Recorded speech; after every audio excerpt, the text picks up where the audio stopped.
Are you searching for the best in online black radio? Then go to blacktalkradionetwork.com, helping you filter through the noise. Real talk, black talk.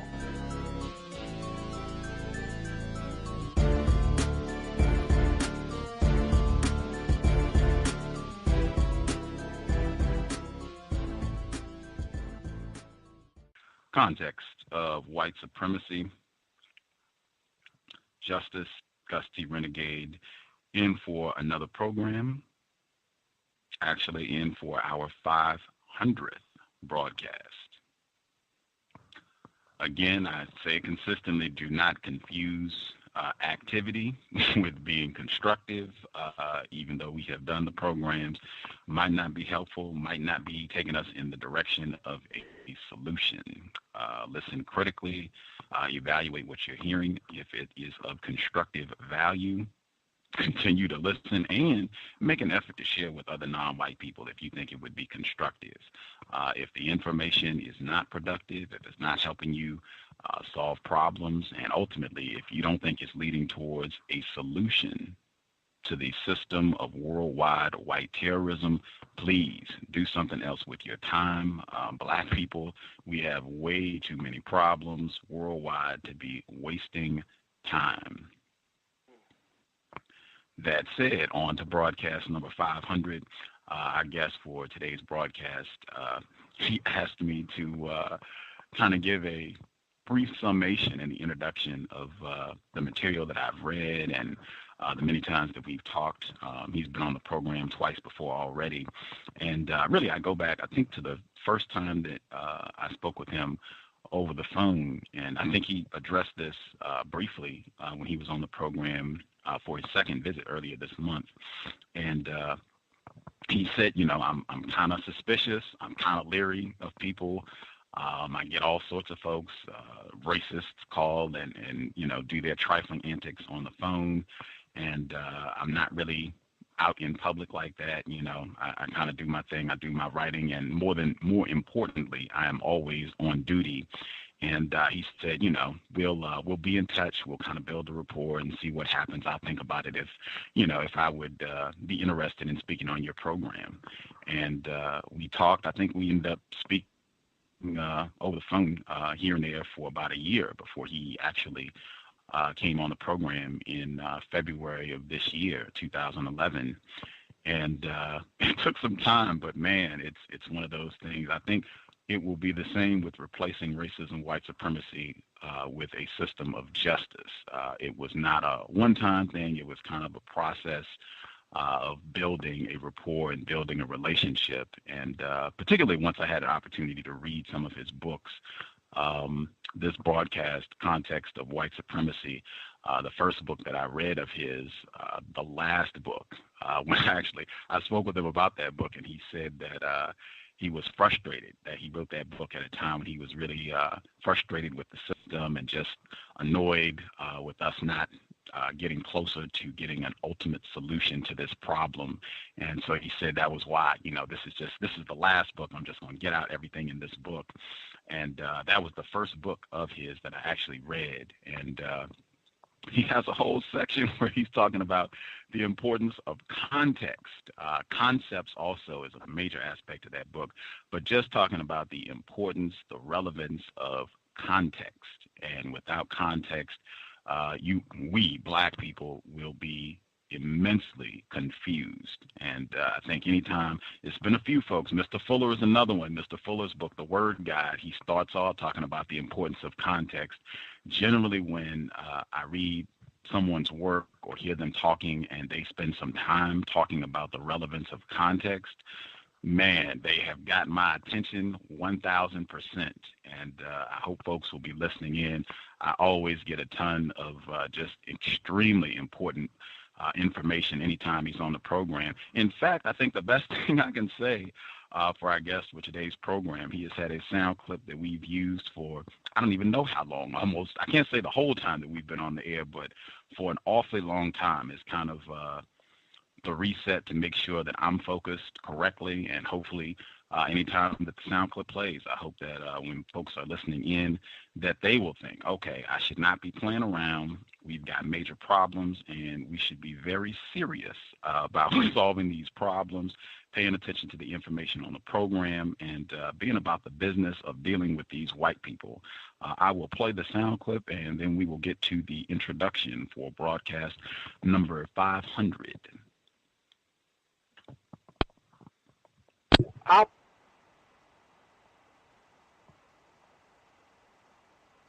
Our people are very serious about not being very serious.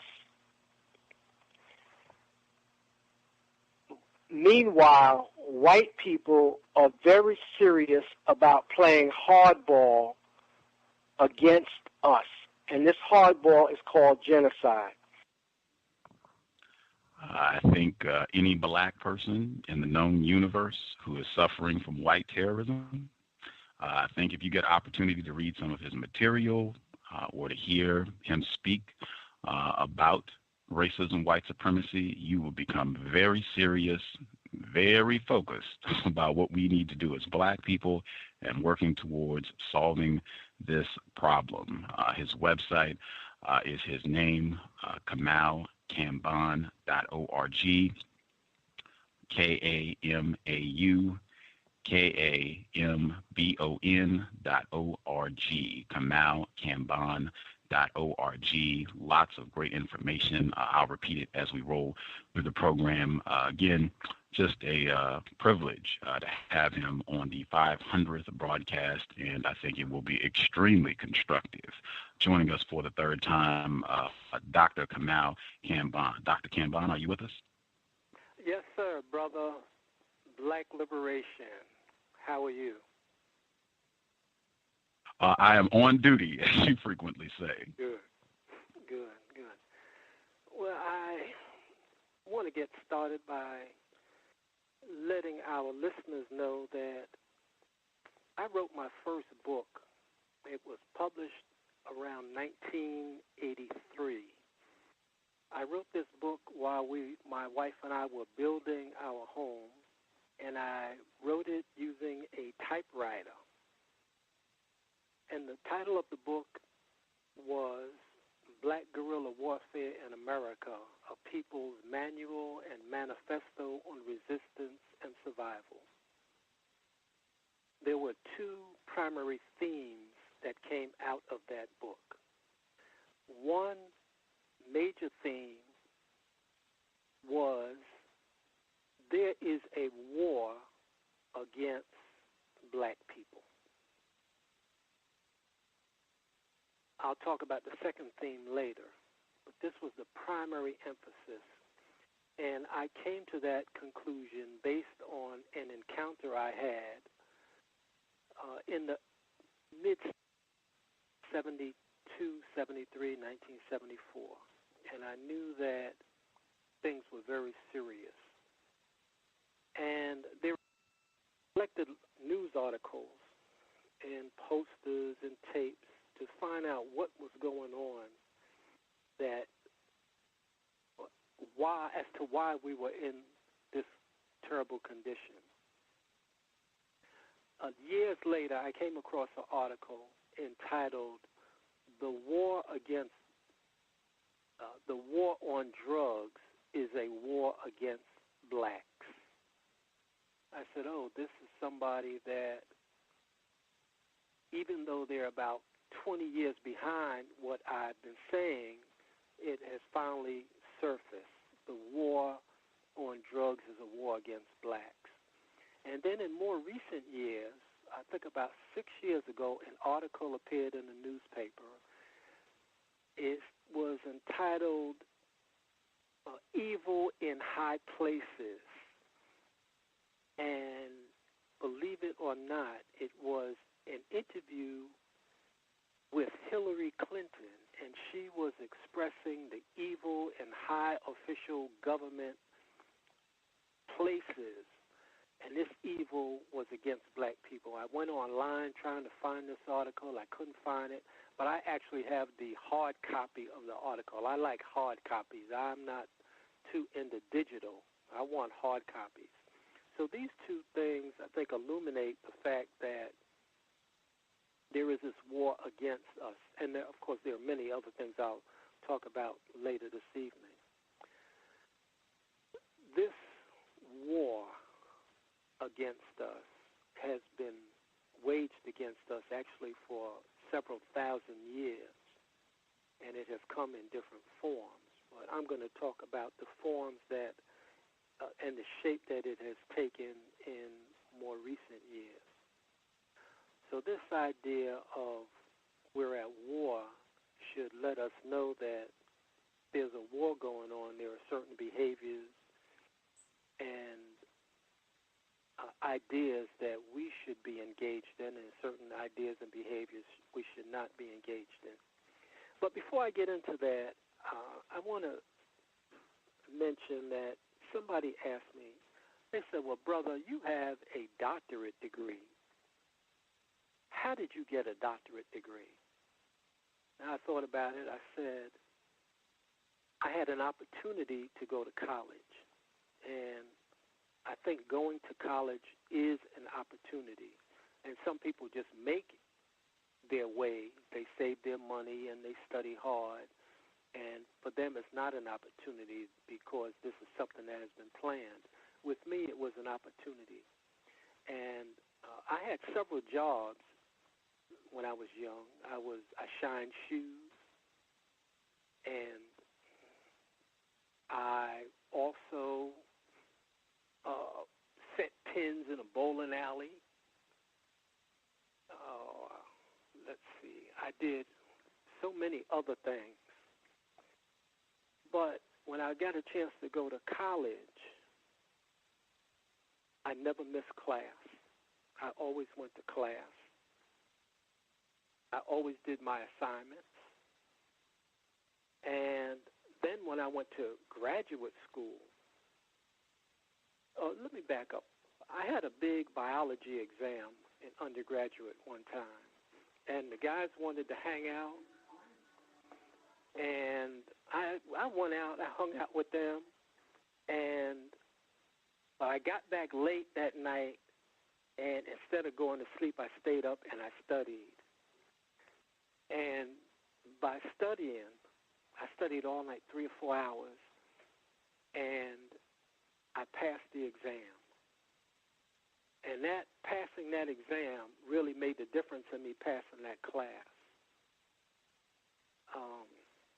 So studying was very important. Going to class, never missing class was very important. Then I went to graduate school, and the same thing. I never missed class. Very seldom did I miss a class. And I did all my papers. I did a good job on my research papers. And one time I went down to the registrar's office just to check on something. It happened to be a sister, and she looked at my transcript, and she said she was startled. She said that I did not have any incompletes on my transcript and no failures, and this was very unusual for a black student. I thought it was quite normal. So I did everything I was supposed to do, and this is how I got my degree. I did not go to my graduation.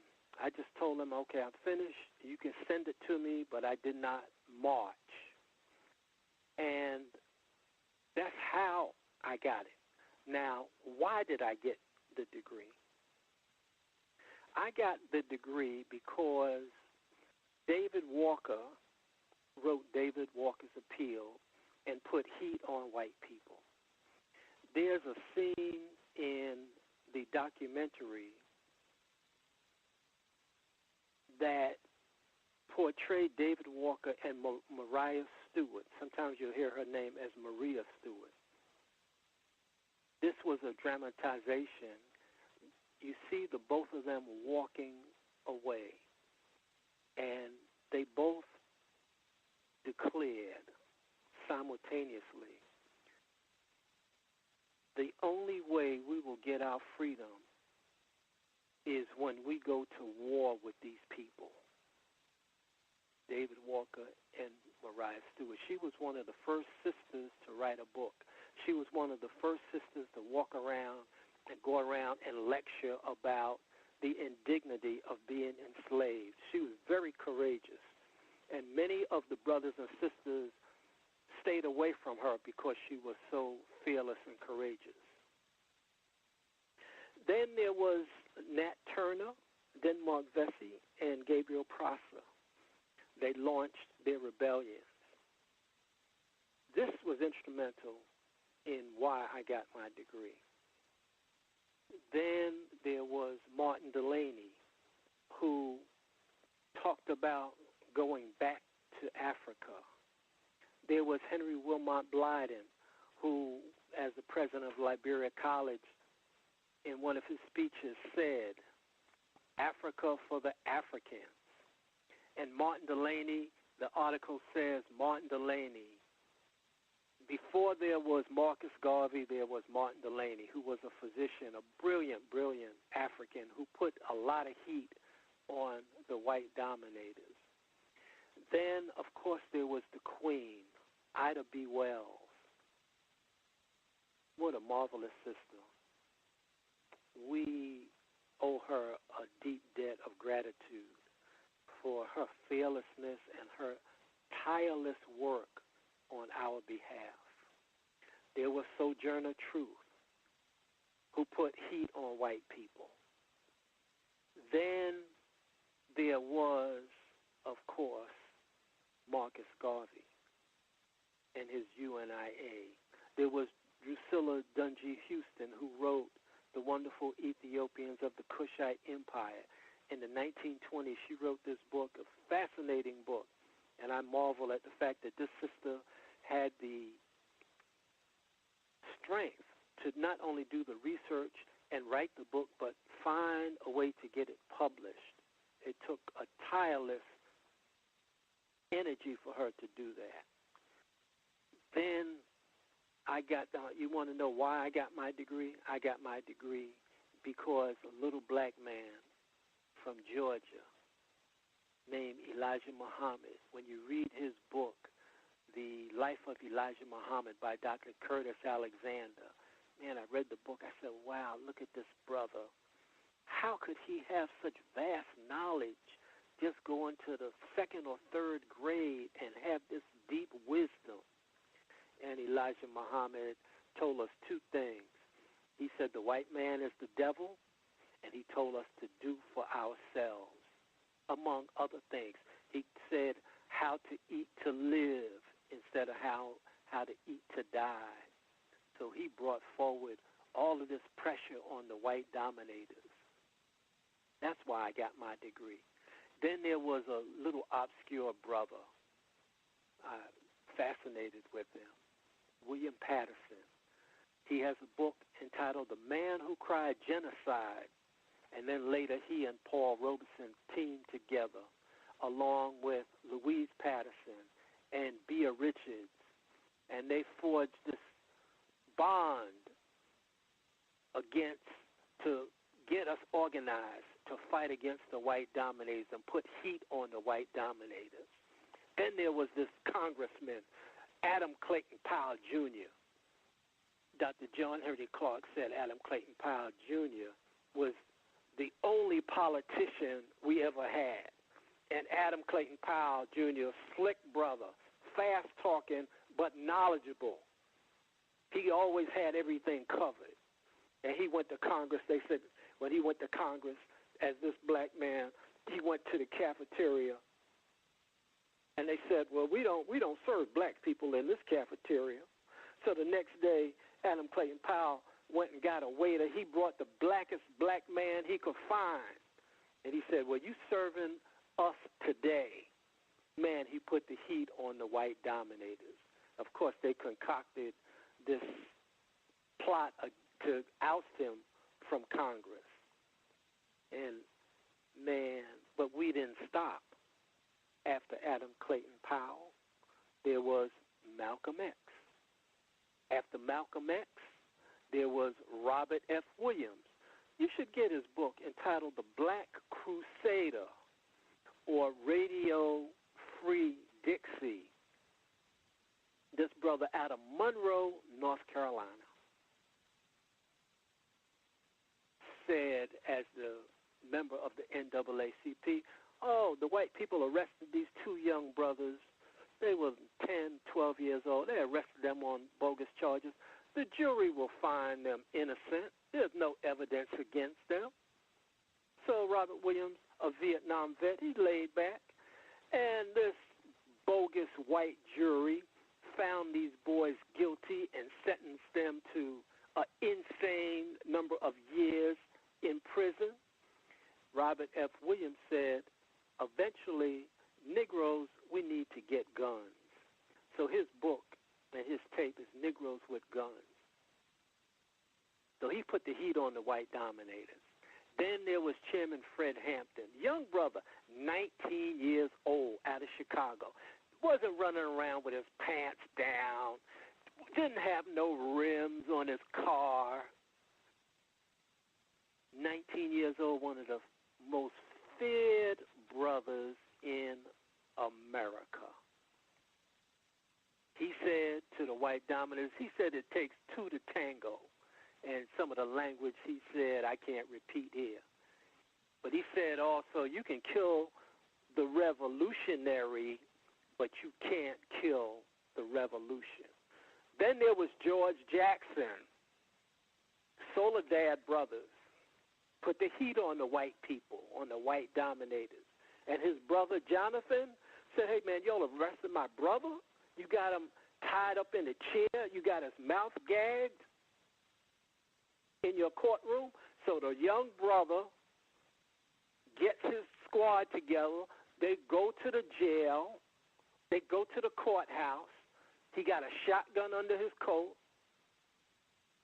He busts in the joint, and he says, I'll be taking over now. And he tapes the shotgun to the judge's head. This is George and Jonathan Jackson. Black August is dedicated in part to Marcus Garvey, to George and Jonathan Jackson, and other fighters. Then there was Jijaga Geronimo Pratt, now an ancestor, a venerated ancestor, set up on bogus charges of murder, called a tennis court murder, out in California. He's a Vietnam vet. He comes back. He says, hey, I want to be down with the Panthers. I don't like the fact that these cops here in Oakland and California, they just run around just shooting black men down, young boys shooting them down. He said, we don't dig that. So he becomes a Panther. They set him up on this bogus charge. He goes to prison. 27 years in prison. Now the prosecutors, the lawyers, they all got the evidence saying he was somewhere else, that he was not and did not commit this crime. But they got him languishing in prison. He goes before the parole board. 60 Minutes did a piece on him. I know you saw it because you stay up on the white dominators. You don't let nothing slide. So he goes to the parole board, and they said to him, listen, we kind of know that you're a model prisoner. You don't cause any trouble. Vietnam vet. All you got to do is say you're not a revolutionary, and we'll let you go. Jijago said, yo, man, let me tell you something. He says, I am a revolutionary. Fred Hampton, Chairman Fred Hampton, said the same thing. I am a revolutionary. I am a revolutionary. I want freedom for my people. So Jijaga, rather than cave in, say, hey, man, I'll go back to the prison cell. They finally let him out. 27 years on bogus charges. Then there's Kwame Ture. You call him, he answers the phone, ready for revolution. Don't let Kwame Ture get by, but he put the heat on them. He really put the heat on them. And after Kwame Ture, put the heat on them. There's Nana Butueko. Yeah, I know you know about Nana Butueko, a brother who worked in the post office. He said, Nana told me, he said, man, I've been to Africa more times than just about everybody else except Dr. Ben. Nana Butueko, get his book, 500 Years of European Behavior, and his other book, The Africans. He's the brother I told you before. I know you know about it. He went to Cecil Rhodes' grave and spit on the grave. Cecil Rhodes, responsible for the death of between 30 and 130 million Africans, so he could steal the diamonds and the gold in southern Africa. Cecil Rhodes. Morehouse College had their first Rhodes Scholar about 8 years ago or so. And one of the brothers who refused to accept the Rhodes Scholarship, this is a brother, 4.0 average. He said, studied history. He said, man, me accepting a Rhodes Scholarship is like a Jew accepting a Hitler Scholarship. This is why I got my degree. Why did I get my degree? I got my degree because Dr. Khalid Abdul Muhammad had the Million Youth March. I got my degree because Asa Hilliard, a scholar supreme in education, initiated the first lawsuit in California to stop the testing of black children so that the state could not give IQ tests to black children and then say these children were intellectually inferior and put them in special ed. He put a halt to all of that madness. So why did I get my degree? Because Fannie Lou Hamer stood up in Mississippi against the white dominators. Ella Baker stood up against the white dominators. Why did I get my degree, you ask? I got my degree because John Coltrane said love is supreme. He says giant steps. We got to take giant steps. Put the heat on the white dominators. They said, wow, we can't even understand it. Then there was Thelonious Monk. He said, Thelonious Monk, the high priest of jazz. They said, wow, this guy, he's a revolutionary. He's revolutionizing music. Music, which is the heartbeat, the vibration of our spirit. He tapped right into our spirit. Then there's Miles Davis, tapped right into our spirit. Charlie Parker, tapped right into our spirit. It was too much for the dominators. They couldn't deal with this. So why did I get my degree? Dr. Barbara Sizemore, I'm going to talk about her later on. She was the first African black female superintendent of the D.C. public schools. Courageous, insightful sister.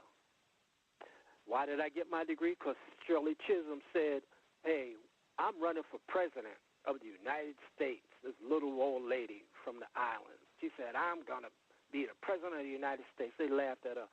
She wrote her book, Unbought and Unbossed. She said she went to Congress and she looked at these old white men. These old white men, this club, and how they mistreated her, called her names, talked about her.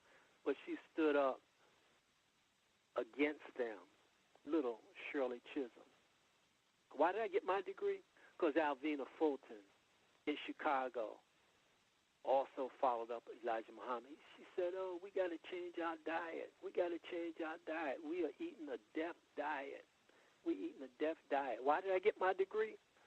Because Billie Holiday sang Strange Fruit Hanging from the Poplar Tree.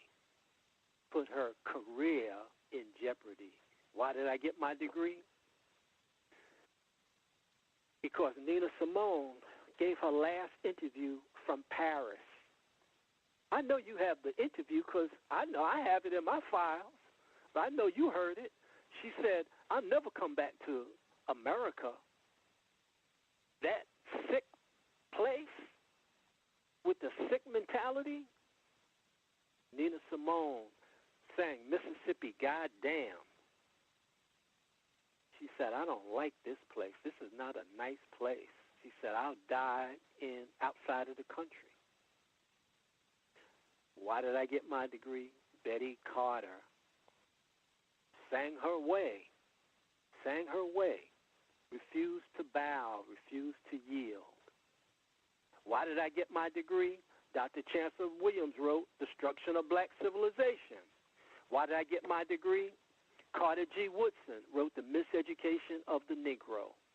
Why did I get my degree? Because these black people put the heat on the white terror dominators. Why did I get my degree? Amos Wilson came out with Blueprint for Black Power. Why did I get my degree? Because Dr. Clark, who had a photographic memory, he has forgotten more than 1,000 of us will ever remember. He wrote Christopher Columbus and the African Holocaust. He wrote Africans at the Crossroads with a very illuminating chapter entitled, Can African People Save Themselves? Why did I get my degree? Because a little old black man, Henry Hubert Harrison, in the 1920s, they whiteys, they had the nerve to call him the Black Socrates. Are you kidding me? He was a brilliant scholar. By the way, I know you know that he was an atheist, but he lectured in the colleges and universities, part of the history club, Harlem History Club. So why did I get my degree? Because these African people coming down the wheel of time put the heat on the white dominators. Harriet Tubman said, I'm going to free my people. She said, I freed thousands of slaves, but I would have freed thousands more if they only knew they were slaves. Why did I get my degree? Because Menelik II defeated the Italians at Odawa. Why did I get my degree? Steve Biko came in South Africa with the Black Consciousness Movement. Why did I get my degree? Because Patrice Lumumba was against the white dominators, and they had the CIA come in with others into the Congo to kill him because he hated Belgium and what the Belgians did in the Congo under that demon king of Belgium who came in and killed about 13 million Africans, cut off their feet, their hands, their ears, and forced them to extract the rubber from the fields. They cut off the breasts of women and sent them back to Belgium. Now, I'm talking about Leopold. I know you know who I'm talking about because you read his book. You read the book on Leopold. I never really would refer to him as a king. King, are you kidding me? Who are you trying to run that on? Not me, brother. You better run that on somebody that doesn't read. Why did I get my degree? Because Ya Asantewaa from Ghana stood up against the British. And she was in a meeting with the men and women trying to figure out how are they going to defeat the British and keep them from stealing the golden stool. She got up out of the meeting and said, you women, take care of yourselves. And as she was leaving, a voice from the crowd said, but what about the men? And she said, what men?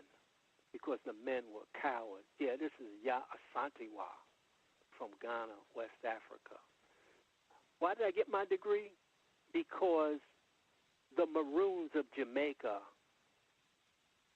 set up their Maroon communities and would strike the white dominators and run up into the mountains. And you know the white dominators don't have that kind of heart to go up in the mountains. Why did I get my degree? Because Zumbi of Palmares, Dr. Jeffries always talks about the Quilombos, these little communities where the people had to hide in these communities to build structures so they could live, so they would not be captured by the white dominators. So why did I get my degree? Because Fela Ransom Kuti came out with his political messages. I know you know about Fela. They hated Fela when he was here. Now they got a play about Fela on Broadway, charging $150, $200. Yeah, they love you after you leave the planet. They name a street after you leave the planet. They make a stamp on your behalf when you leave the planet. But you should hear this little tape by this brother Allende. He says they didn't love Malcolm yesterday, they don't love Malcolm today, and they won't love Malcolm tomorrow. Same with Martin Luther King. I got my degree because Martin Luther King stood up against the white dominators. I got my degree because Queen Nzinga fought against the Portuguese. Why did I get my degree? Because Kwame Nkrumah came to power. And Dr. Clark would tell you, when he came to power in Ghana and went to the UN, Kwame Nkrumah went there in his kente, his royal kente cloth, and he said, here I am. I'm nappy, got nappy hair, a big nose, and I'm black, and I'm on the world stage. And then white dominators say, uh-oh, we are in trouble. So why did I get my degree? Baba Olatunji came and created the drums of passion. And those drums of passion, those vibrations came and they touched us, man. They touched us. They touched us in our deep spot. And Baba Olatunji said, hey, you are African. This is the African rhythm. This is the vibration you should be on. This is your vibration. This is how we will win. Why did I get my degree? Because Bob Marley said, get up, stand up for your rights. Get up, stand up for your rights. He says emancipate your mind. So why did I get my degree? Because Imhotep, the father of medicine, 1,000 years before so-called Hippocrates, performed all kind of surgeries with this high knowledge that he had. So why did I get my degree? Because Dedan Kimathi, Dedan, you heard the name. I know you know him. Dedan Kimathi from Kenya of the Mau Mau. Yeah, Dedan. Wow, what a warrior. Malcolm tells a story that the white people were trying to figure out who are these Mau Mau. So the white man came up to this little brother who was a servant. He had on his little servant coat and this little tray. The white man said, what about the Mau Mau? And the little brother, he's shaking. The tray is shaking. He said, boss, I don't know. I don't know anything about the Mau Mau. What do you mean, the Mau Mau? I don't know. I said, okay, you make sure you don't know nothing about them. You stay away from the Mau Mau. Malcolm tells the story. The little waiter said, yes, boss, yes, boss. And that night, that same little waiter crept through the white dominator's window and cut his throat. The Mau Mau struck fear in the hearts and the minds of the white dominators. Why did I get my degree? I got my degree because all of these Africans, including Charles Hamilton Houston, put the heat on the white dominators. So Kwame Ture gives a lecture, and he said in his lecture that, you know, this famous scene where Lyndon Johnson is signing the civil rights legislation and Martin Luther King is there, and all these people are watching him sign this legislation, watching Johnson sign the legislation. And Kwame Ture said, man, we shed our blood in the streets, man. We shed our blood in the streets for liberation. He said that Johnson better hurry up and sign something. So why did I get my degree? I didn't get my degree because I was the smartest brother going through the Ivy League schools. No, sir. I'll tell you how I got it. I went to my classes. I did my work. But why did I get my degree? Because of Sada Shakur, who wrote her book entitled Asada, had the courage to be a Panther and work with the Panthers to give people food, to give them proper medical care. And she escaped, and she's in exile in Cuba. Why did I get my degree? Because Winnie Mandela, when she came to the country on Ted Koppel's program, she said, yeah, we'll negotiate with the government of South Africa. She said, but believe me, I will be the first one in the bush when the negotiations break down. So why did I get my degree? Because of all those Africans who were kidnapped, enslaved, terrorized, brutalized, tortured, raped, maimed, hanged, and those Africans whose names we will never, ever know, who were killed and whose bodies were thrown in swamps and buried in shallow graves.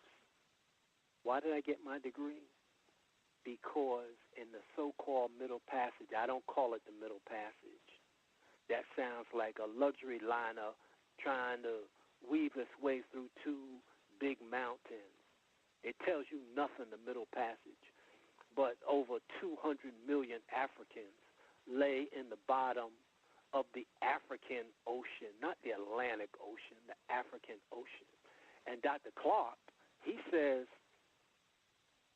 if you start talking about the African Holocaust, you have to begin your count at 600 million. 600 million Africans perished. I didn't even talk about the trans-Arab slave trade. And trade is not the proper word for it, where they murdered up to 85 million Africans, forcing them to walk across the desert. I visited the Fort Mombasa in Kenya. Yeah, I was there. It's not a castle. No king and queen lived there. It was a dungeon. So why did I get my degree? Like Kwame Ture said, they better hurry up and give somebody a degree. So all you black people who have jobs in these high places think that you got that job because you smart or you good looking and you know how to write. No, you got that job. Black people shed their blood. And I'm intelligent enough to know that I got my degree not because I was smart. I got my degree because the blood of our people is in the streets, it's in the ground, it's on the trees, it's everywhere. And this is why I got my degree. So when you come across somebody and they say, well, I'm Dr. So-and-so, you better just look at them and say, yeah, you Dr. So-and-so, but you got your degree because black people shed their blood and put the heat on the white dominators seeking freedom. So when I take all this together, trying to understand history, and history is important. I was listening to an excerpt from this new Zeitgeist. This is Zeitgeist 4. And the guy he's talking about, he makes this statement. He says, the ancient Egyptians and other ancient cultures, I said, hold, a red flag goes up. He says, the Egyptians, he's talking about the white Greeks who came in and were imitating the commandments. But see, if you don't know that, you'll let that slide right on by you. He said the Egyptians and what other ancient cultures? What other ancient civilizations? Nobody was on the scene at that level. So don't let them. That's why you have to read. A good tape I have, brother, at the University of Berkeley, not the university, the high school at Berkeley. It's called Berkeley High. They were forced to have African studies, and the brother is very good teacher, and the students are leaving the classroom, the little brothers and sisters, and he says, research, and he's telling them, research. That's what I tell you. Don't let anything slide by you. Don't let a word slide by. Don't let them run anything on you. So our people, we so slick, and we so hip, and we down to earth, and we so fly, and we this and that. You tell me you not reading? You going to the concerts, partying? Yeah, you go ahead.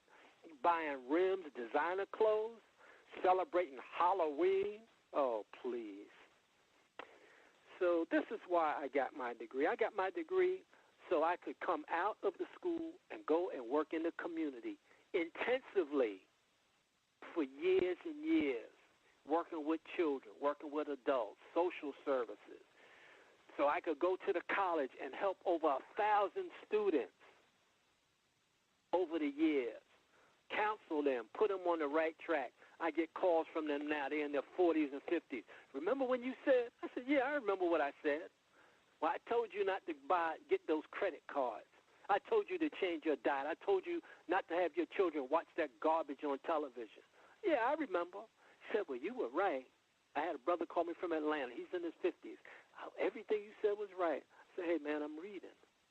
I'm not just telling you how I feel. I'm reading. I'm trying to give you correct life-saving information. So I got my degree so I could go to the black college and help thousands of students, do letters of recommendations for them. I got my degree so my wife and I, we could open a bookstore. How did we open a bookstore? We got a building, and she and I worked from 7 o'clock, 8 o'clock at night to 3 o'clock in the morning renovating it, putting up, erecting walls, painting walls, putting in ceiling tiles, building bookcases so that we could have the brothers and sisters come in. Because I found out at the college level, they're not getting an education. They're not getting an education. And it's really a scam because what they're doing is they're plunging these families and these students deep into debt.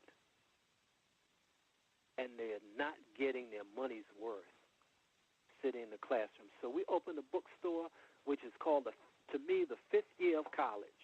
And what did we do at the bookstore? We got brothers coming in, felons. Hey, man, I need a job. I get on the phone. I call Mike.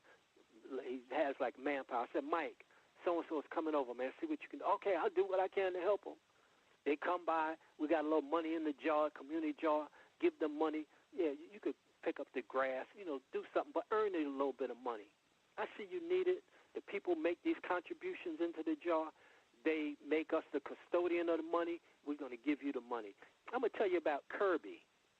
Brother used to come by. I said one day, Kirby comes by, you got any work for me? I said, yeah, I need to cut this little grass in the front, but I don't have any tools, man. Come by tomorrow, and I'll bring the tools in, and you could do it. I come back out. Kirby is on his hands and knees picking the grass out. I said, man, don't do that. He said, no, it's okay. It's all right. So I give him the little money. Sad story about this brother Kirby. He's probably in his 30s. He finds some drugs one day in a bush, gets these drugs, takes it, starts using it. The guy finds out who took the drugs, and he killed Kirby. But we help the people, the families that come in, we help them. So I got somebody, they got a beef with me. I said, look, man, your beef, if you have a beef, come and tell me. This is what men do. Men say, if they have a disagreement, they go to one another. And so-and-so and so-and-so. You said this was incorrect. So if it's a problem, let's correct the problem. This is what men do. Men don't have a beef with one another and then go to person number 3 and complain. Well, so-and-so and so-and-so. I said, look, man, you mean to tell me that my wife and I, we go into $150,000 in debt doing up every night for 3 months in the cold in this building, putting up ceiling tiles, building walls, painting floors, constructing all this stuff, to have you come in and we're going to jam you around. Now, does that even make any sense? Come on, man, wake up, get smart.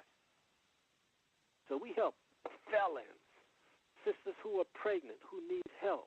We refer people. Oh, you need an electrician? Hey, I got this. I collect all the business cards. Hey, call this brother. Oh, you need a mechanic? Oh, go and see him. Tell him I sent you.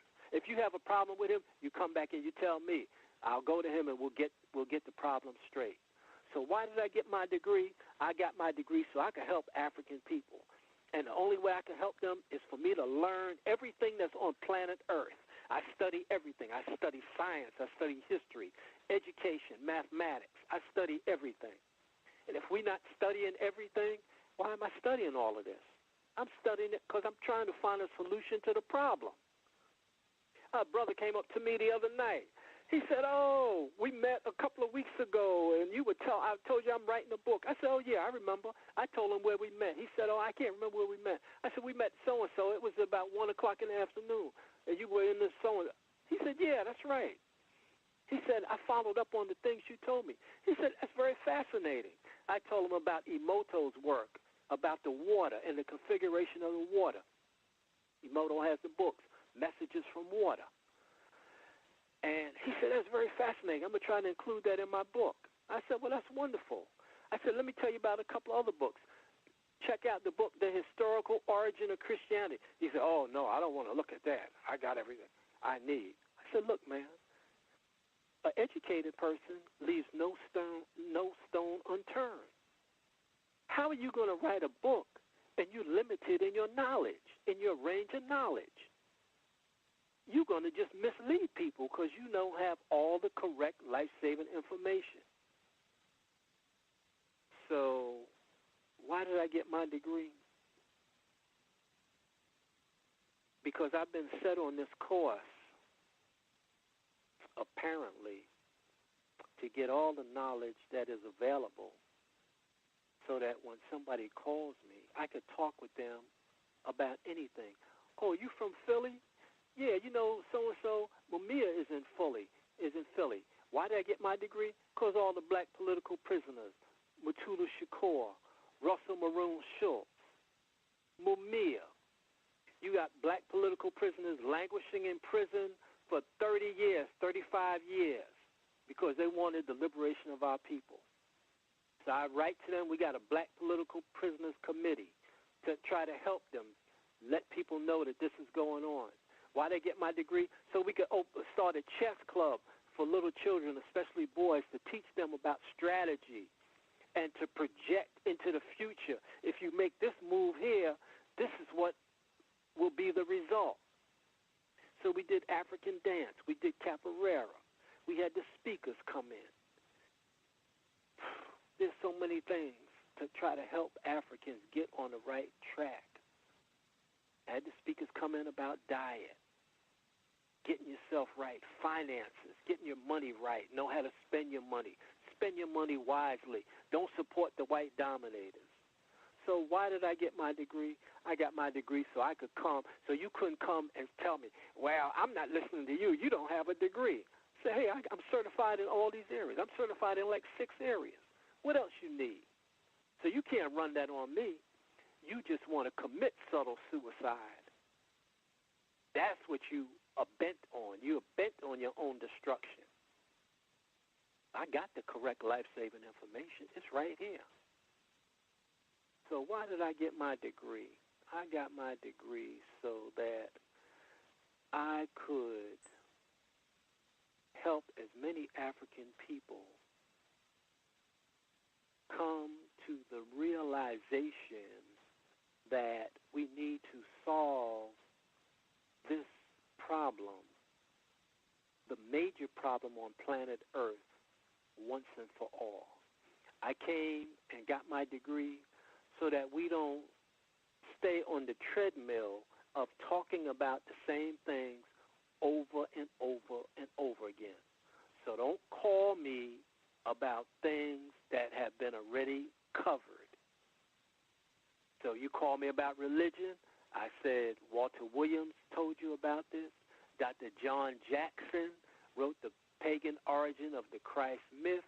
Kersey Graves wrote 16 saviors, 16 crucified saviors before Christ. Henry Hubert Harrison told us about this already. Don't bring that to me. Economics, Amos Wilson, Blueprint for Black Power. Jawanza Kunjufu, Black Economics. Paul Barton, Susu and Susunomics. Elijah Muhammad, Do for Self. So don't come to me talking about things we already covered. We came to a conclusion on that. We finished with that. Don't come to me with these things to bring me, like Michael Corleone said, every time I try to get out, they bring me back in. They drag me back in. So don't drag me to that. That's why I'm not in any groups. I'm not in a civic group. I'm not in a political group. I'm not in a religious group. I'm not in a fraternal group. I'm not in those groups. I am here standing alone. I am here standing alone. I'll talk to you by phone, but we are not connected. You don't know me like that. I met a brother, we did the Nat Turner panel last week. And I've known the brother 30 years. He's known me 30 years, but he didn't know me until after the panel. He came up to me, he said, oh, wow. He said, yeah, I know you now. I said, yeah, but you didn't know me before. And I'm not trying to run, this is who I am. Professor, forget the professor stuff, man. Forget it. Titles, throw all the titles away. Throw all the titles in the garbage. They only separate us. Somebody says, oh, you're an elder. Brother Kambon, you're an elder. No, I'm not an elder. I don't want to be an elder. Don't put me in a category. You're a black nationalist. I'm not a black. I'm not in a category. You're Pan-African. I'm not in a category. Forget it. Take all those titles, put them in a basket, and throw them in the river. As a matter of fact, we don't want to throw them in the river because we don't want to pollute the river. So I greet you tonight, Brother Gus. When the brother said, well, why did you get your degree? Hey, I got my degree so I could help liberate African people. And so I greet you with the words of black liberation. And this information is, of course, I think very, very important and significant for us to know and for us to share. And with that, I say, you say, brother, you always talk about black liberation. What is this black liberation? Well, I say that black liberation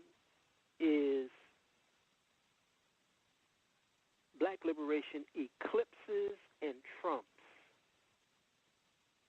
anything and everything any African can think, say, or do.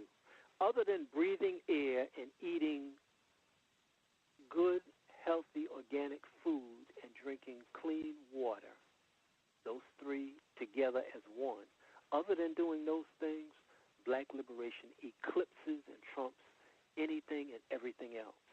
So if you come into me with anything other than that, you're wasting your time. Black liberation is the only philosophy, ideology, concept, and action that can liberate us from under white terror domination. I mentioned Steve Biko. When you're in war, you have to develop these different rules and these different understandings. And Steve Biko, who started the Black Consciousness Movement in Africa, he had to tell Africans that they were, in fact, African. He said that it is better to die for an idea that will live than to live for an idea that will die. We also have, from the movie I mentioned before, Burn, wonderful movie where the warrior says, Marlon Brando says, "What does your leader say?" And the warrior says, "Well, our leader tells us it is better to know where to go and not know how to get there than how to go and not know where to go." So black people definitely know how to go. New clothes, new luggage, $150 hotel, eating in the restaurant, first class, flying first class ticket. We know how to go. New car, rent a car, renting a car, fronting, faking and fronting like you really got money, you deep in debt. Oh, we know how to go. But where to go? No, we don't know how to do that. So we also have the ideology and philosophy of the man I admire, Charles Hamilton Houston, and a great, brilliant attorney. You want to get this film entitled The Road to Brown, dealing with the Brown versus the Board of Education. The Road to Brown with Charles Hamilton Houston, a documentary. And Dr. Charles Hamilton Houston, lawyer Charles Hamilton Houston says, "I would rather die on my feet than live on my knees," because he knew that there was a war going on. And he was looking for a solution to the problem. Then we have Sojourner Truth. I mentioned her earlier. Sojourner Truth, as a little girl, went to her mother. Sojourner was about 10 or 11 years old. She said, "Mom, tell me about God." And her mom turned and said, "Well, God is good." Sojourner said, "Oh, wow, God is good." Sojourner went and prayed, and she said, "God, make the white people, please make the white people good." And she waited and waited, and she went back to pray, and she said, "God, the white people are not good. Please kill the white people." Sojourner Truth. Then there was not only Sojourner Truth, but there was the Queen Ida B. Wells. autobiography, Crusade for Justice, says, the gallant and brave black men and women fought for dignity and freedom. She says, it is my obligation to write historical facts, because if I don't write these facts, they will meld into oblivion. She goes on, tell the children and the grandchildren that we were courageous, that we fought against the white dominators. We fought with everything we had. We did everything we could.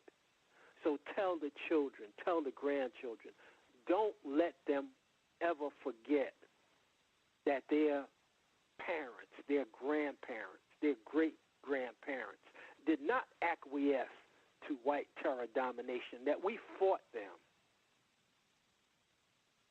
So when you're in war, you understand that there's a war going on. And there's a picture of a little boy, and this little boy is throwing a rock at a tank. He might be Vietnamese or he might be Palestinian, but he is throwing a rock at a tank. And what he is saying in that picture, I'm not going to tell you what this picture expresses, but you write it down. Throwing a rock at a tank, what does it really express? Then there's a man I greatly admire. I want you to write his name down. Hiro Onoda, Hiroo, that's his first name, Onoda, Onada. He was a Japanese soldier who, in World War II, was given orders. He was called to duty, and his commanding officer told the whole squadron, he said, we're at war, never give up, continue to fight, no matter what.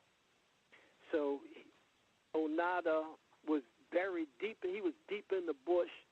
He did not know the war ended. So from 1944 to 1979, he continued to do maneuvers, to steal, to live, because he thought the war was going on. Fascinating story. They had to go and get his commander out of the hospital or wherever he was, and bring the commander to this man so the commander could say, at ease, soldier, the war is over.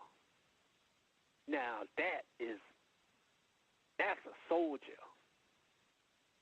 Hiro Onoda, Onoda. Go and read about him yourself. Then there is this Japanese man. When the tsunami came, he was in his little boat, and he got word through his little radio that the tsunami was on the way. And he rushed to his little home, and he jumped in and got a few things and jumped in his car, and he's rushing away. But since he got the word rather late, he was basically one of the last cars in line on the road out of the area. So everybody's rushing, and they're rushing, and they get to a juncture, a fork in the road, and all the cars go left. And in an instant, he decides to go right. They're interviewing him later on. He's back at his home, going through the rubble, trying to find whatever he could. And he tells the story. Everybody that went left died. So what does that tell us? It tells us that wherever you see a vast majority of our people, I'm saying black people, wherever you see a vast majority of our people, African people, you know that that is the place not to be.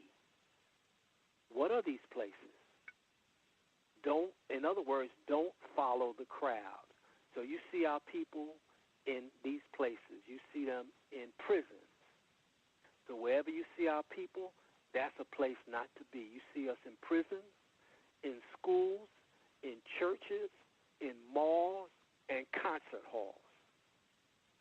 So if you're following the crowd and you're in those places, you're in a place that you should not be in, because that place is death.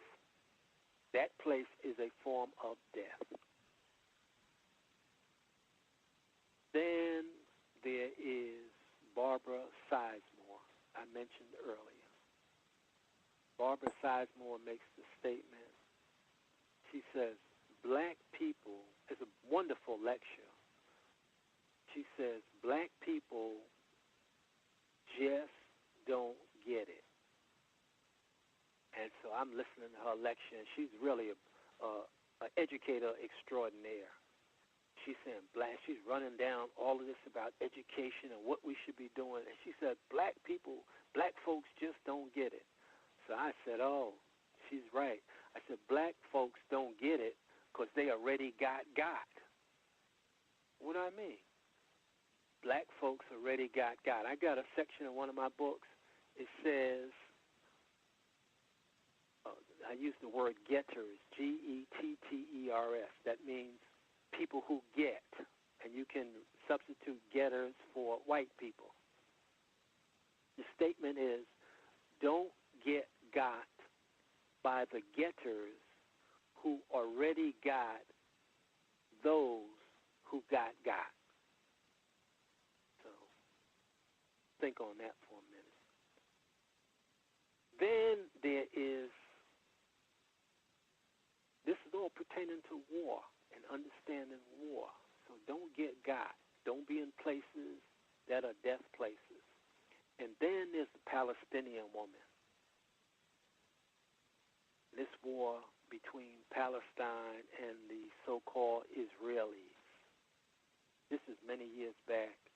A reporter comes up to this Palestinian woman. She's got the, wrap around her head, and she's holding the hand of a little girl who's about 8 or 10 years old. She's doing the interview, and at the end of the interview, the man looks at the little daughter and asks the woman, she says, well, what if your daughter came to you and said she wanted to go and fight against the Israelis? Without hesitation, the woman said, I would slap my daughter in the face. And the reporter was startled. Then the woman finished. She said, because she shouldn't have to ask. So these then are some of the things that people do when they understand that there's a war going on. They know their position relative, and I use these 3 words, relate, relative, and relevant, that everything should relate to winning the war against the white dominators. Everything should relate to, should be relevant to black liberation from under white domination. So these then are just some of the little aspects that bring us to this space and this time. And today I think I'm very honored to be a part of the 500th anniversary of this program, and it just happens to fall on this particular day called Halloween. And of course, I have a book entitled Tips on Quick and Easy Ways Africans Can Commit Subtle Suicide, and it talks about Halloween. It says it identifies the killing season and the killing season is from October 31st to February 15th. And that killing season, that's the time when our people commit more or all the different forms of subtle suicide, from October 31st to February 15th. We eat ourselves to death. We spend more money. Our psychology is at its lowest. Our culture, our understanding of any aspect of our culture is at its very lowest. So that is what I have identified as the killing season. So I'm not going to talk about any of the horror days, as I call them. You want to find out, go and read Dr. Barashango's books, African People and European Holidays, A Mental Genocide, or go and get Dr. Jack Felder's little books on all the holidays. He goes through all of the histories of Xmas, Valentine, etc., etc. Or if you are into it, you can go back and check out Dr. York. He has books going back to the 60s and 70s on Halloween and Christmas, etc. So,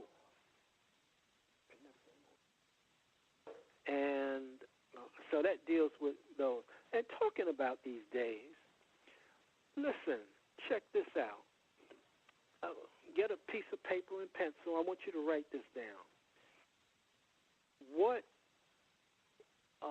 Tell me the event. I'm going to give you the date, and you tell me what event comes to your mind. December 25th. Write the event down. January 1. What event comes to your mind? I'll give you a hint. New Year's Day. February 14th. What is that day?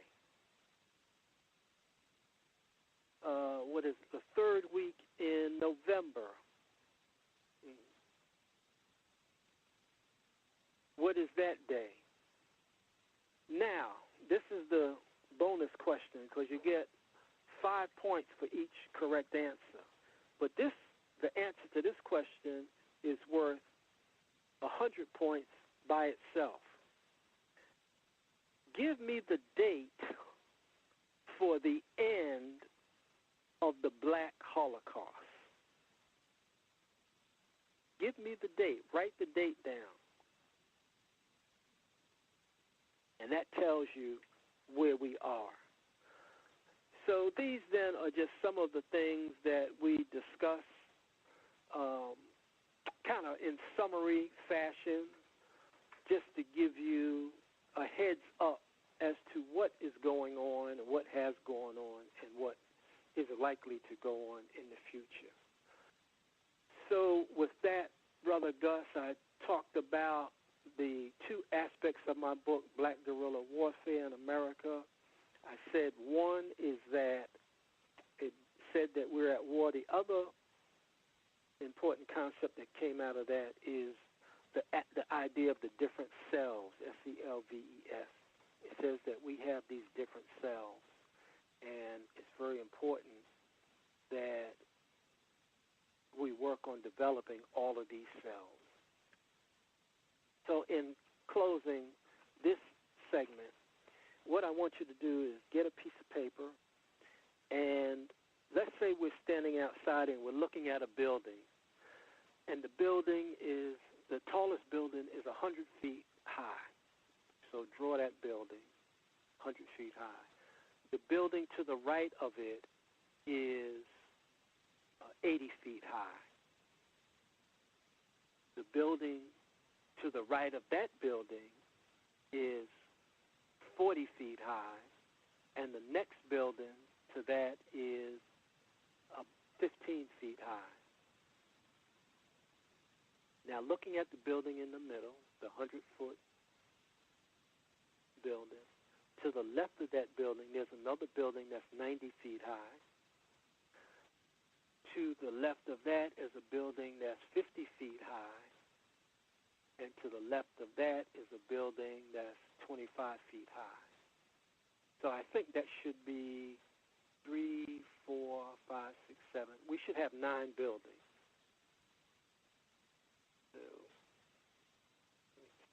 Yeah, it should be 9 buildings. Now, the building that is 100 feet tall represents, you just think about yourself, that represents you and the main thing that you are into. Let's say you are into your political self. You're 100% political. You're always political. You're reading. You're always talking about the politics of what's going on. That's who you really are. And next to you might be your economic self. But way down on the end, that's like 15, that might be your health self. So I hope I'm trying to paint this picture for you. You have these different selves. You have 9 selves. Let me tell you what they are. You have a psychological self, a psychological, emotional self, that's 1. You have a cultural self. You have an economic self. You have an educational, intellectual self. That's 1, educational/intellectual self. Then you have a health self. You have a spiritual self. You have a social self, a political self, and the last category, I've bundled them together, is ecological and technological and historical. So it should be 9. So just get your 9 buildings together. And the main one, 100 feet tall, is whatever you're really into. So some of you might really be into your health self, but your economic self is real low. You might really be into your educational self, but your psychological self is really low. Now, I hope that this is coming across clear. Let's take Nat Turner. I was on the panel a couple of weeks ago. Let's take Nat Turner and let's look at his different selves. I would say that his psychological self is at 100% because he knew that he was against the white dominators. Let's say his cultural self, he knew that he was not going to celebrate any white horror days. So his cultural self was at 100%. His economic self was at 100% because he said he's not working for these white dominators and for free and being enslaved. So his economic self was at 100%. His educational self was at 100% because he knew that he was an intelligent being and he was being stifled and stymied from becoming self-actualized. Let's look at his health self, which was probably low given the condition under which he was trying to exist. But let's take his spiritual self. His spiritual self was probably at 100. Let's look at his social self. His social self was probably at 100 because he was able to organize a band of Africans and educate them about not wanting to continue to be enslaved.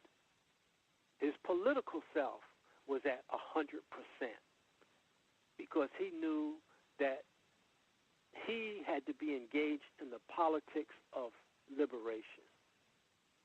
So this is a little example. So on your own, look at all your different selves and ask, do you have all your different selves together? Or do you need to work on the development of your selves? That's very important. And so with that, Brother Gus, I think that we will end this segment, and there are 1 or 2 other things I want to talk about as we move forward. So that's it for this segment.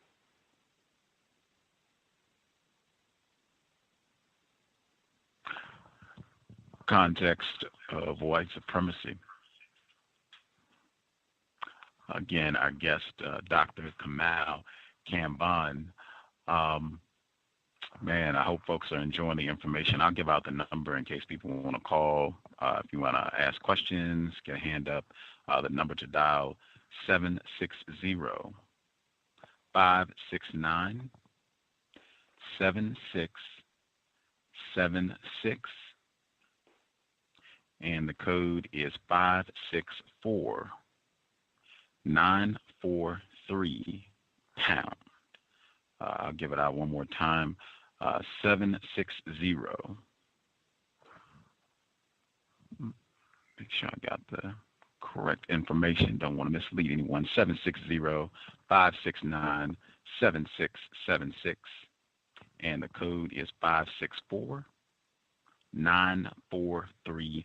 If you dial that number and you have a question, just press *6, and I can get your hand if you have a question for Dr. Kambon. I wanted to. I'm sorry. Did you have something? Yeah, I wanted to get this other quote in. When we talk about, we always talk about, we got to get everybody, we got to be unified, and I don't subscribe to that. I maintain that the solution is already in the universe, and one of us is going to come up with the solution. And I've gone through this already about why the white dominators will stop the brothers primarily, ID them, fingerprints, photos, DNA, retina scans. And it will only take one person to come up with the once and for all solution. Listen to this quote. Never doubt that a small, thoughtful, committed, focused few can change the world. They always have.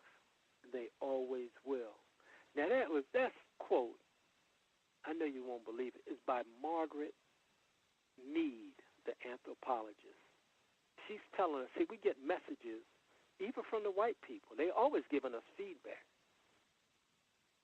So I don't say, we got to be unified and we got to convince everybody. No. She says, she's telling us, a thoughtful, committed few can change the world. There's an old book I read years ago entitled 5 Ideas That Changed the World by Barbara Ward. And she just lays out just an idea, a concept, and how these concepts cascaded into ideologies that became reality.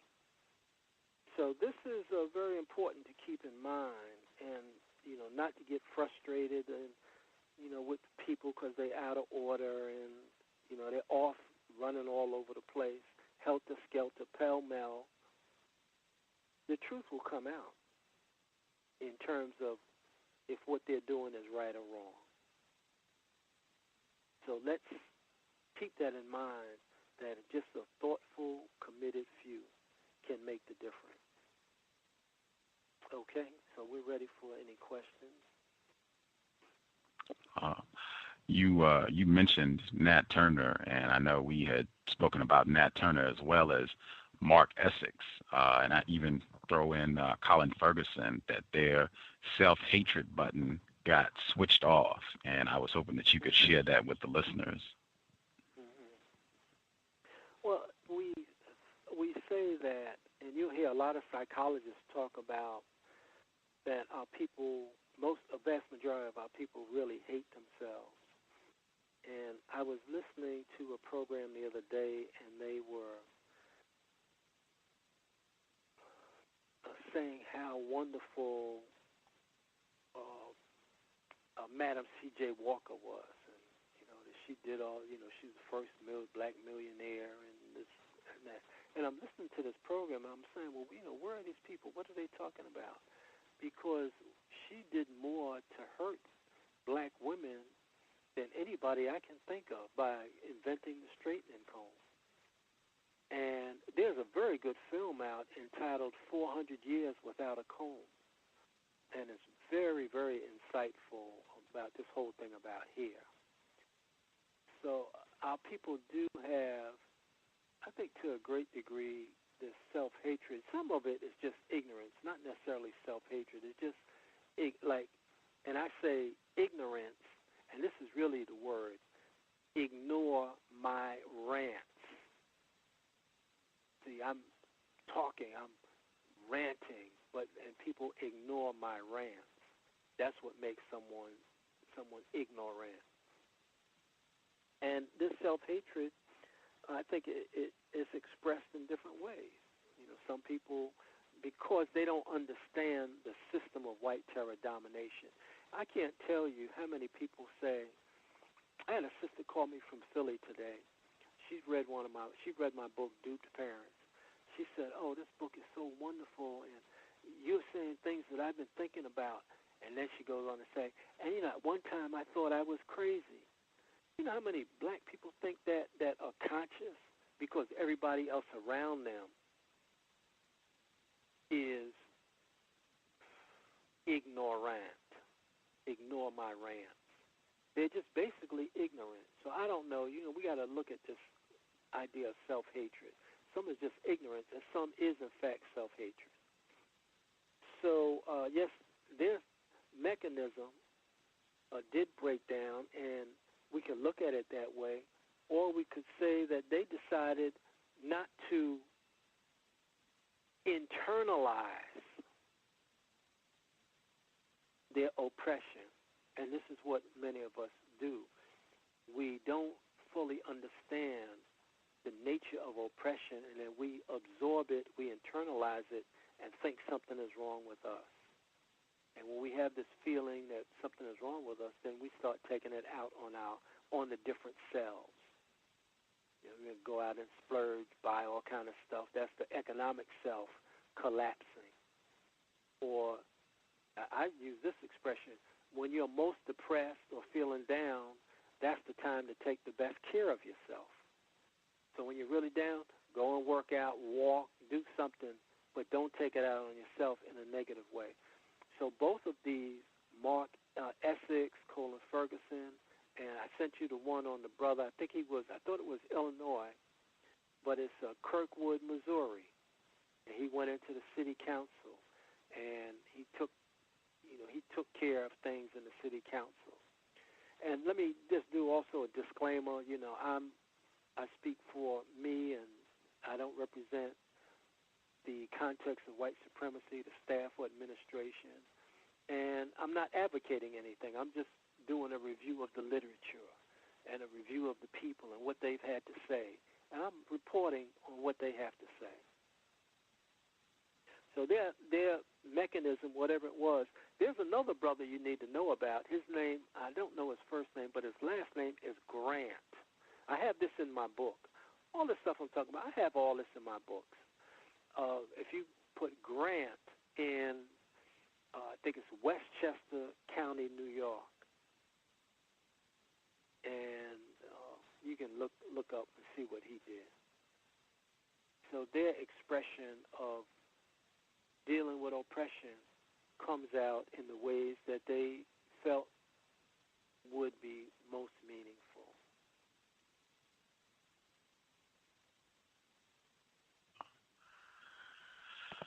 So I also thought it was really important. Go ahead. Please continue. Please continue.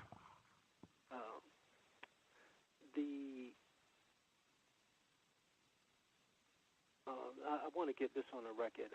When we talk about these concepts and these ideas, and, you know, I think that concept is the basis for everything that we do. Matter of fact, if you go and check out Panera Bread, if you heard any commercials for this Panera Bread and, you know, things that they're selling, they have hired a vice president of concepts. I said, oh, this is very interesting. And this person's job, this man's job, is to think of concepts that they could turn into commercials to entice people to buy their products. So this is a message for us. Concepts are very important. John Coltrane, I like to tell a story, went into this club one night, he heard this brother playing, and Coltrane was in the back, and he heard the brother playing, and he rushed up front. He said, "Oh, you got the concept. You got the concept." So the concept is very important. And what happens is that these concepts, the wrong concepts, are implanted in us. I say injected into us, and we become infected and affected with these wrong concepts. And then we just on remote control, man, and we just carry them out.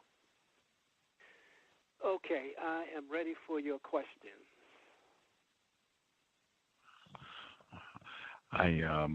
I remember you said you were on this panel recently with Dr. Umar Abdullah Johnson and some other black scholars, and you were thinking, I think they were discussing Nat Turner, and you were saying that not for any of the folks that were present, but for just in general, for many black people, if Nat Turner were present right now, can you share how a lot of us would respond if Nat Turner were to? We would cut out, man. We would cut out. If I'm picking up the phone, I said, "Hey, this is Nat Turner on the other end. He's coming over here with two heads in the basket, and he wants to speak to us."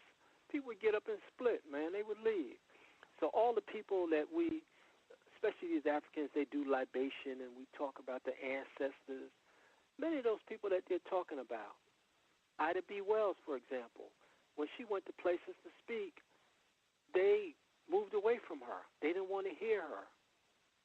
Malcolm, very few people would even bring him in. Adam Clayton Powell brought him in. That was one of the most powerful lectures I've heard. Malcolm at Abyssinia Baptist Church, and the title of the lecture is Integration, Segregation, or Separation.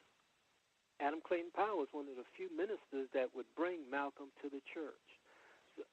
So a lot of these people who are fighting on our behalf, we honor them after they leave, which is really ridiculous. I had an elder who come to our store. I mean, she was like in her 70s, and she would stop people on the street, and she would take flyers and tell them, go to the bookstore, and, get the books, come to the programs. I think she did more for us, man, than anybody else I can think of. And she recently made her transition. She died. And I didn't go to the service. I spoke to her by phone. She was in hospice. I spoke to her by phone. It was very, very difficult for me to go to see her. It was difficult for me to talk with her. I didn't go to the funeral. And the reason I didn't go to the funeral, I told someone, I said, listen, while she was here, I did everything I could to help her. While she was here, I told her how much I appreciated her and all the things that she did. I tried to give her books or discount on books. I did everything that I could at that time. Now, this is where we have a lot of hypocrites. See, the hypocrites, and this sister told me, she said, a lot of my family members, they don't like me talking all this black stuff. But I know those same people that didn't like her talking that black stuff were at her funeral. So we honor people while they're here and don't lament when they die, and then all the hypocrites come out. So it's really ridiculous with some of our people, man. So don't give people a chance to be hypocrites. But I want to get this other idea in. I said that the worst idea ever conceived of and implemented is white terror domination. This is the worst idea ever conceived of and implemented. The greatest idea conceived of but yet to be implemented is black liberation from under white domination. So I want to get that in for the record.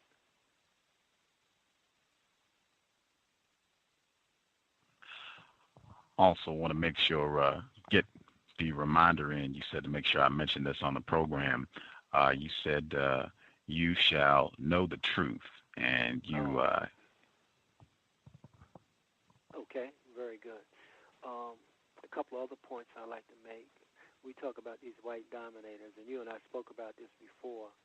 For the record, I say that white people do everything right exactly the wrong way. And then black people do everything wrong perfectly right. In other words, white people make everything that is relevant irrelevant, like truth, justice, evidence, family. And black people make everything irrelevant relevant, like partying and, getting high and backstabbing each other, lying. So we make everything that's irrelevant relevant. Gospel cruises, a lot of things that are totally out of order. So this idea of, now I understand that this is a phrase from the Bible, and you shall know the truth, and the truth shall set you free. And I was also told that this comes from ancient Kemet. I don't have any proof of that. But when you break this down, you shall know the truth. I maintain that this is an inaccurate statement. It says that you shall know the truth. See, people know the truth, but that is insufficient. We must not only know the truth, but we must do the truth. For example, there is a police officer, if you go online, I'm sure it will come up, in the Bronx, New York. I think he's a Hispanic. And he was on the police force for 5 years. And he came out with a disclosure that every morning the precinct captain would tell the police officers that they had to go out and they had to give parking tickets. They had to really drum up business any way they could, falsify things, arrest people unnecessarily. And he said after 5 years he couldn't take it, and he came out with this disclosure. He had some threats. He had death threats against him. If you go online, I think it's on YouTube. And so he knew the truth, and he decided to do the truth.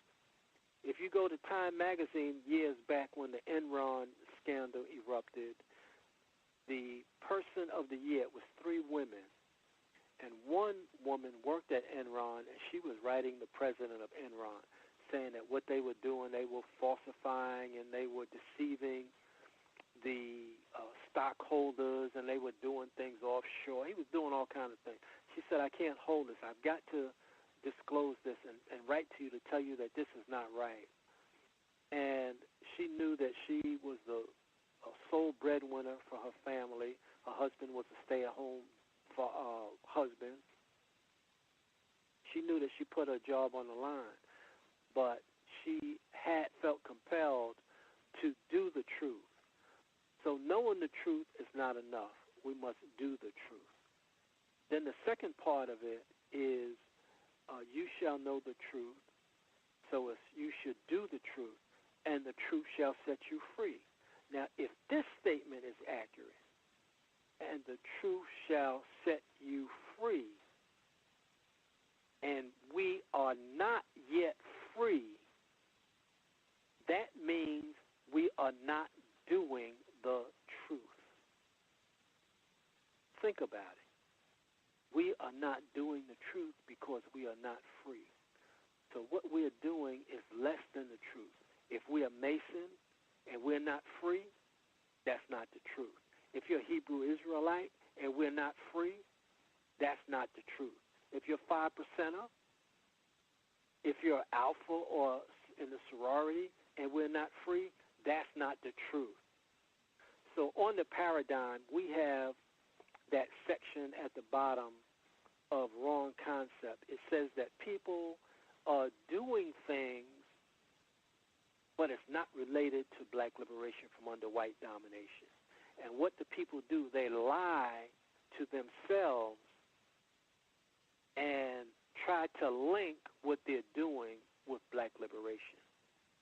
But it's not, it can't be true because we're not yet free. Do you understand that logic in that? Absolutely. Absolutely. So, I mean, think about it. So I look at it this way. You shall know the truth, so we strike that out. You shall do the truth, and the truth shall set you free. So we're not yet free. That means that what all these groups are doing is not the truth. It can't be the truth because we're not yet free. So this is where we are. I look at it like you ever see those old keys, like a skeleton key? So let's take the second part. I'm going to see if I can make this good. The second part. You shall know the truth, and the truth shall set you free. So we're taking that part. And the truth, that's the key, shall set you free. And free, there's a lock.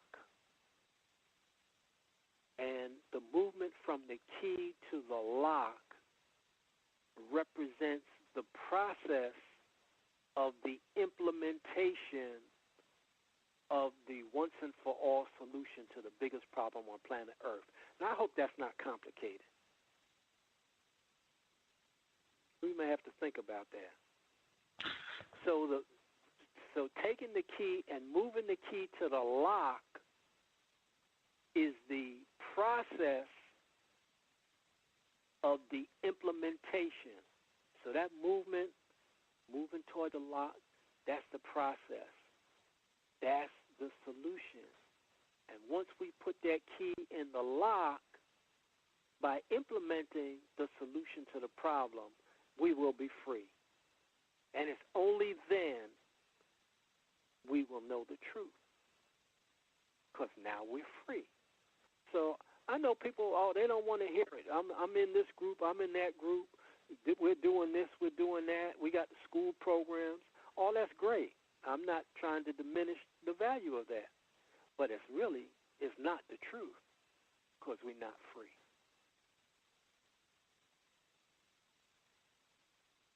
End of story.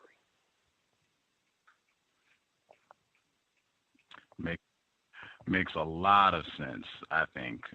Matter of fact, Mr. Neely Fuller Jr., I think he's been on the program many times. He was on yesterday, and he said that unfortunately, black people, we tend to do a lot of cutting corners on our religion and really black liberation. That should be our number one religion, to get away or to get from under white domination. And I think you're absolutely correct. We've been doing a lot of cutting corners on this process of white domination worldwide. Wow. I want to check. I know Justice has some questions. Oh, I'm sorry. Please continue, sir. It's like Malcolm said one time. He said the men were standing across the street and they saw the police beating up this sister. And he said, you saw it, but you turned your head because you didn't want to deal with it. Listen, it's a bitter pill to swallow, man. It's hard to deal with this.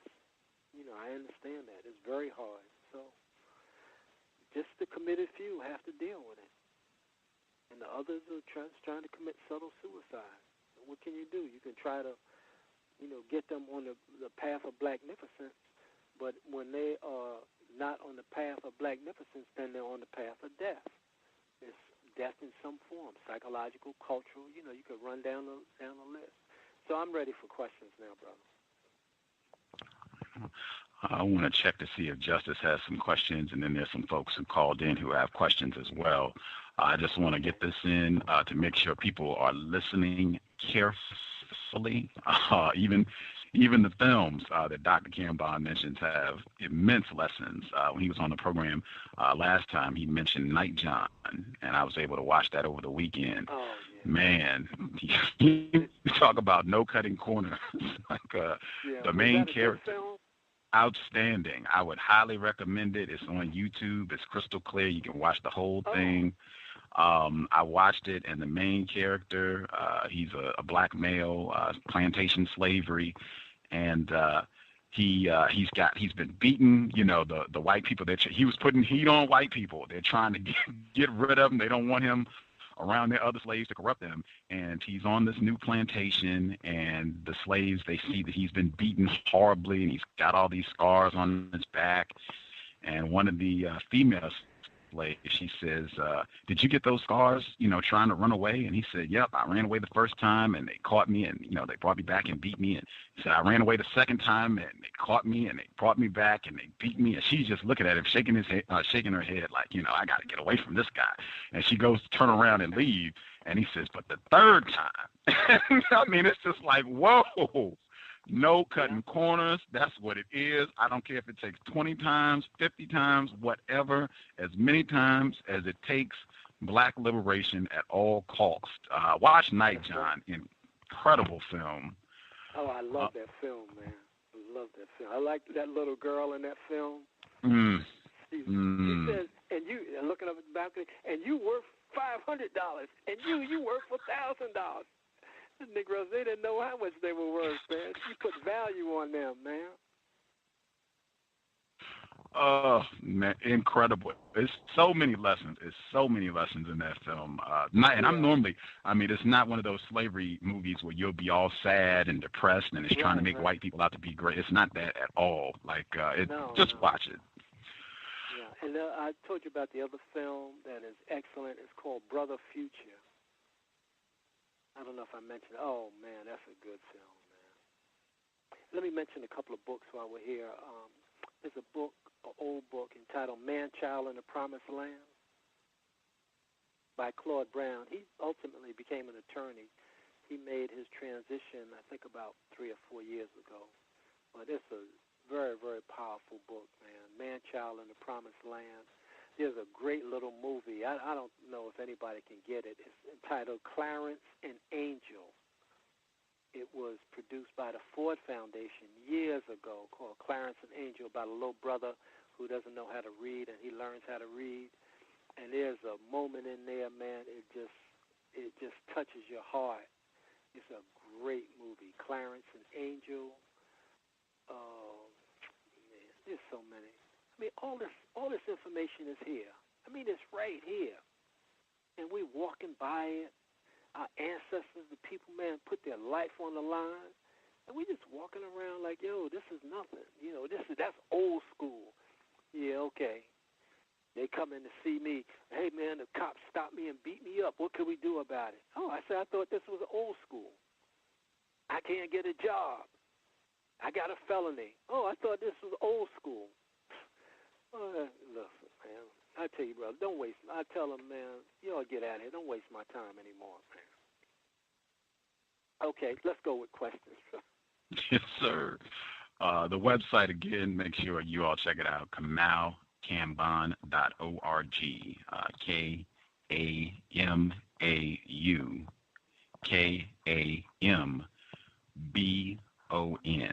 KamauKambon.org, KamauKambon.org. Justice, if you have some questions, I'll get Justice, and then I see the folks, the listeners that dialed in, I'll get your questions immediately following.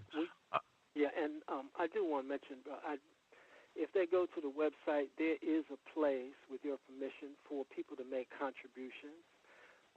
I'm not working for or with the white dominators or with the so-called HBCUs, so I do need financial assistance.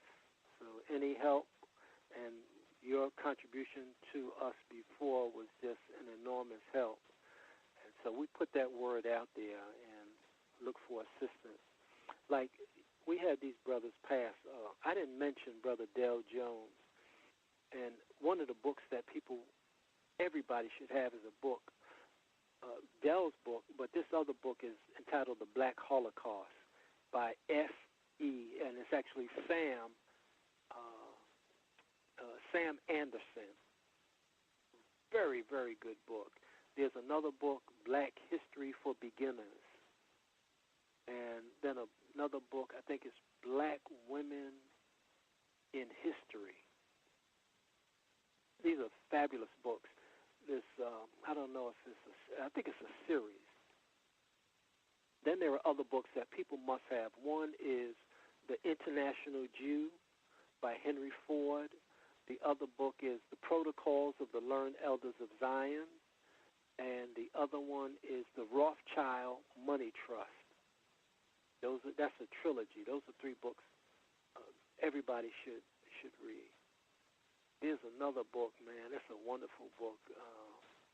I may have given you before. It's Mysticism, Primitivism, and Tribalism. The author is Shakur. I think it's Shakar. It's really a good book, man. I said, boy, this he really nailed it. And so there are other books and other films that I'll think of later. Okay, let's get to the questions before we run out of time. Hang on. Justice, if you have some questions for Dr. Kambon, your line should be open. Proceed. Greetings, Dr. Kambon. Yes, hi, Justice. Hi. It sounds like your wife is pretty active. I learned that she was responsible for taking about 500 people, including about 300 black psychologists, to Ghana, West Africa. I'd like to hear why she did that and what was learned as a result of that trip. She was the president of the National Association of Black Psychologists the year that they went to Ghana. But this represented the culmination of years of planning on the part of the association, and they were trying, well, in fact, they did retrace the steps of the enslavement process. And so they had their conference in Canada, then they came on down to the different cities where Africans had been enslaved, and the year before, they had their national conference in Charleston, South Carolina. And that was one of the ports where the Africans were brought over in the ships and enslaved and put on the auction block. So that year in South Carolina represented the last step in going back to the continent. So the next year, they went to the door of no return in Ghana, in Elmina and Cape Coast. And it was a wrenching experience because families went, they brought their children, and even the adults were very moved by going into the dungeon and listening to the moderator tell the story of the enslavement. And seeing, in fact, in one of the dungeons, they have a church that sits up at the top of the dungeon. And while the Africans were in chains around their necks and their feet and hands, in the hot sun or in this stone room, the white people were in this church praying to Jesus. And some people, it's very moving, and they showed you the door of no return where they slide these Africans down this chute into this boat. And they put us in the room. There's a stone room with this door, and they closed the door. In this instance, they had a little light, but they turned the light out, and you can imagine being in this cold stone room with about 50 people in it when there's only room for like 15. So it was a very illuminating experience for a lot of the Africans to get a better understanding of the enslavement process. So she now conducts trips back to Ghana. She's been going since the 70s. But she has something, if you go on our website, Bibi Tumi Casa, you can click on Sankofa Journey. That's ABIBITUMIKASA,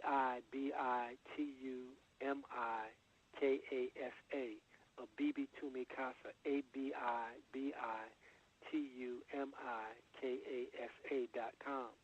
And when you go to the website, you click on Sankofa Journey, and you'll see the pictures. And it's not a regular tourist attraction because she does things differently. She goes into the bush, meets with the indigenous people, and we had a chance to meet with the king of the Ashanti when the psychologists went.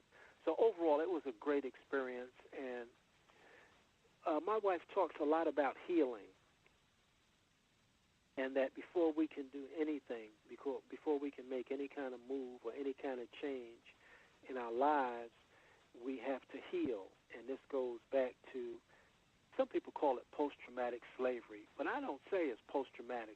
Like I asked you, give me the date of the end of the Black Holocaust. So it's not post-traumatic. We're still in the trauma. And so this is what this experience did for a lot of the psychologists and the children and their families. It brought the Africans on this side together with the Africans on that side, the dialogue between not only the government and the association, but also with the people and the association. In fact, we have some friends that actually bought property there and go back every year. So it was a great experience for a lot of people, very memorable experience. We went to the Kente village where they actually show you how to make the Kente cloth. We went to Adinkra village where they show you the Adinkra symbols. That's a very good book. A lot of people have problems with the book, but it's called the Adinkra Dictionary, and people should get that in their homes so they understand the Adinkra symbols and the importance of these symbols. So the culture is rich, man. The culture is very rich, and if people stick to the culture, Neely Fuller says culture means just a way of doing things. If you stick to the way you do things and don't accept and adopt alien ways of doing things, then you'll be okay. We mentioned the book 2000 Seasons. That's a brilliant book. And he talks about us keeping our way, or that we've lost our way. So this is very, very important, and this was the purpose of the psychologists going back to Ghana, West Africa.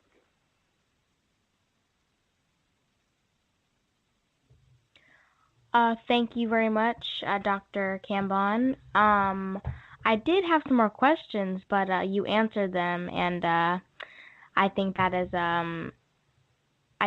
great because you shared a lot of constructive information, and I'm really glad for you to be on the 500th broadcast. Oh, thank you. It's an honor for me to be able to spend some of my lifetime with you this evening. Mhm.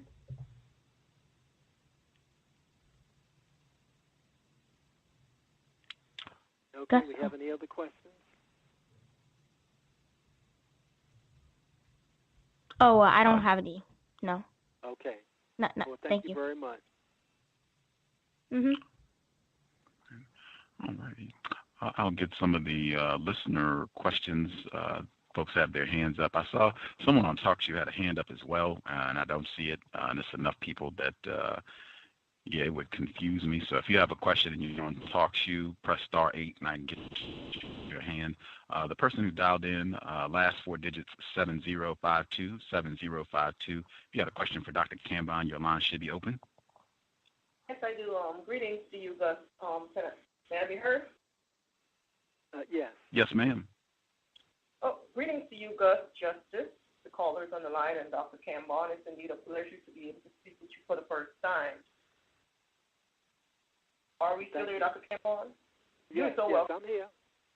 Okay, you're so welcome, Dr. Kambon, because a lot of the things that you said, it registered with me, especially with you speaking of the ancestors and how people tend to revere people after they're no longer here. Mm-hmm. And it put me in mind with my parents, because my parents are deceased. My father has been gone 21 years, and I remember him saying when he was alive that once we bury him, he told us not to go back to the grave. Mm-hmm. Right. And he said, once I'm gone, he said, what you're putting away is the house that I used to be in. He said, it's not me. And it's been 21 years, and we respected his wish. I've never went back to his grave.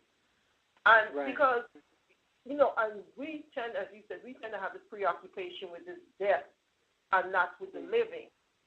And it comes from this conditioning with the religion and everything else that tries to put you in this mind that take on all the abuse and everything else, because once you get over to the other side, everything is going to be so glorious. So you can put up with all the crazy things that the white people do to you, which brings me back to what you were saying with the Palestinian woman and what she said with her daughter, how she would slap the child if she had to come to her and ask her for permission, because it should already be known that this is what you're supposed to do.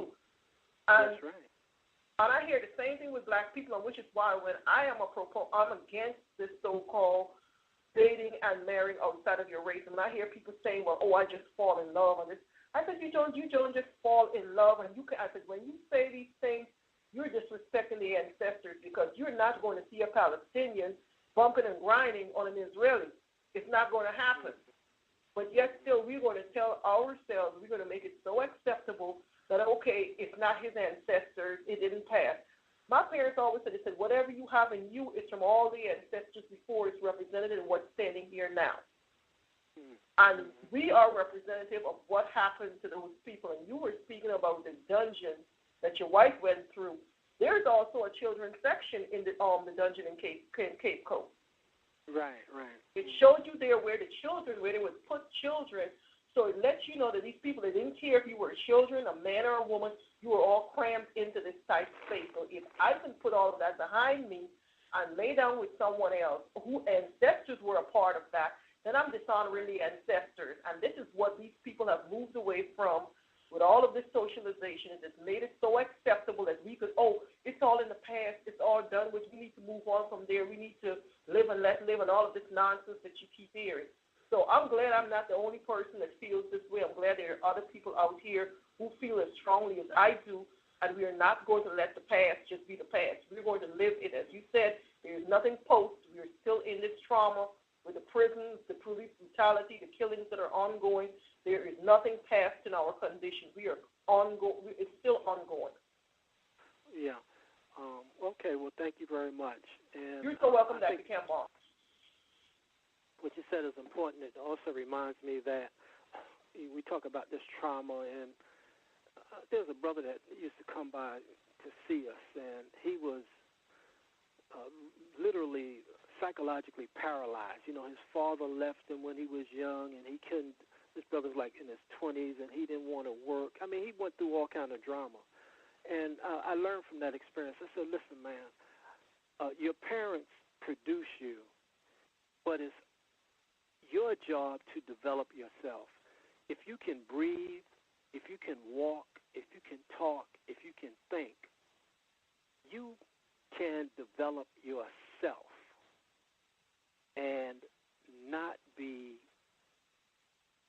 Michael Jackson says, stuck in the middle. You know, he's got that song, Gonna Be Starting Something, and when I heard it, it goes right to the paradigm when it says mixed messages, where people get stuck in a paradox or a dilemma.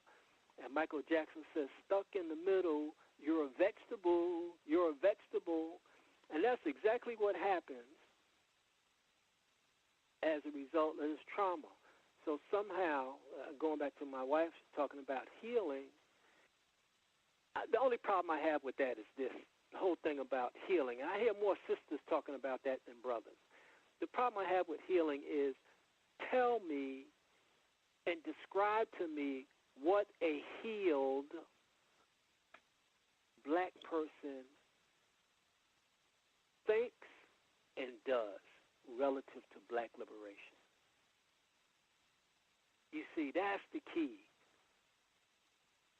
We have to learn to come to conclusions about things. So, okay, we got to heal. How long are we going to wait for this healing to take place? What does it look like? So this is very important. We have to come to conclusions about the things we're doing.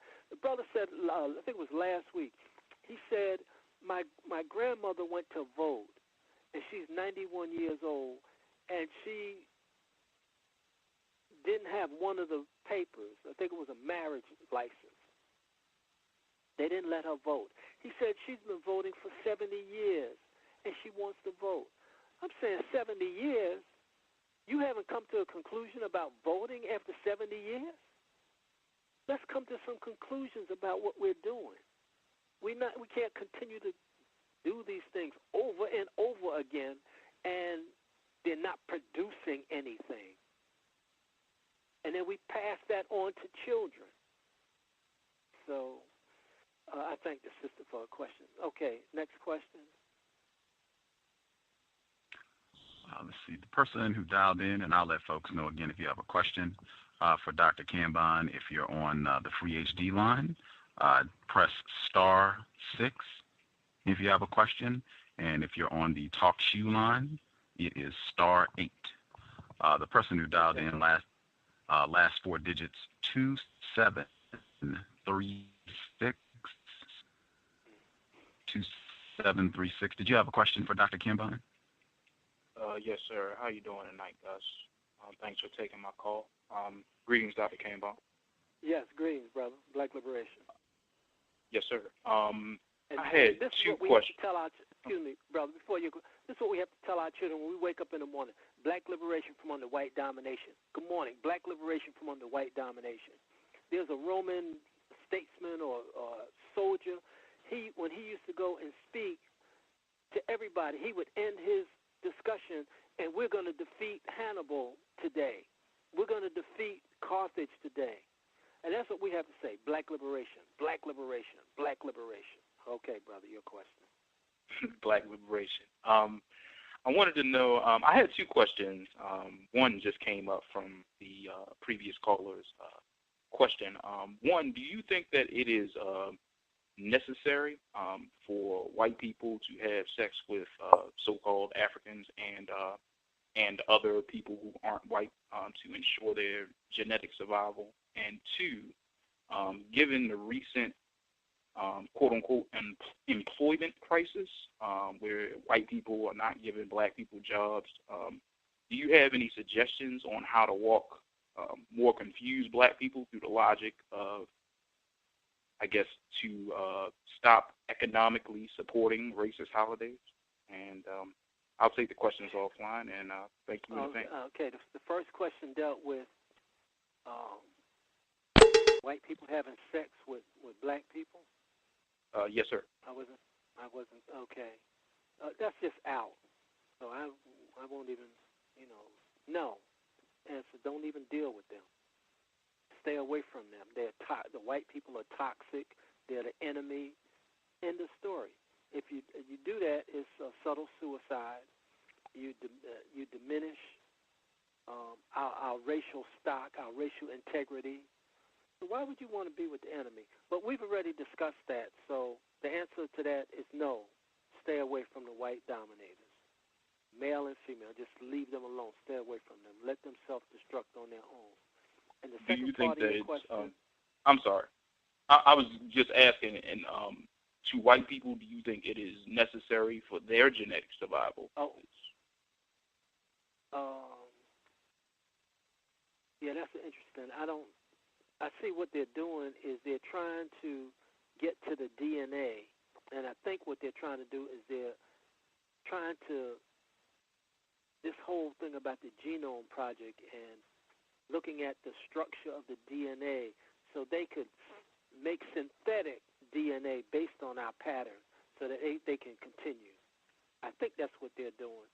So this whole thing about the retina scans, the DNA, this genome, all of that is about them trying to survive. I think that you're accurate on that if I'm answering your question. Yes, that's what I was. Okay, thank you. Mm-hmm. Yeah, that's why we say don't get vaccinated. Don't let anybody puncture your skin. Don't let them take your blood.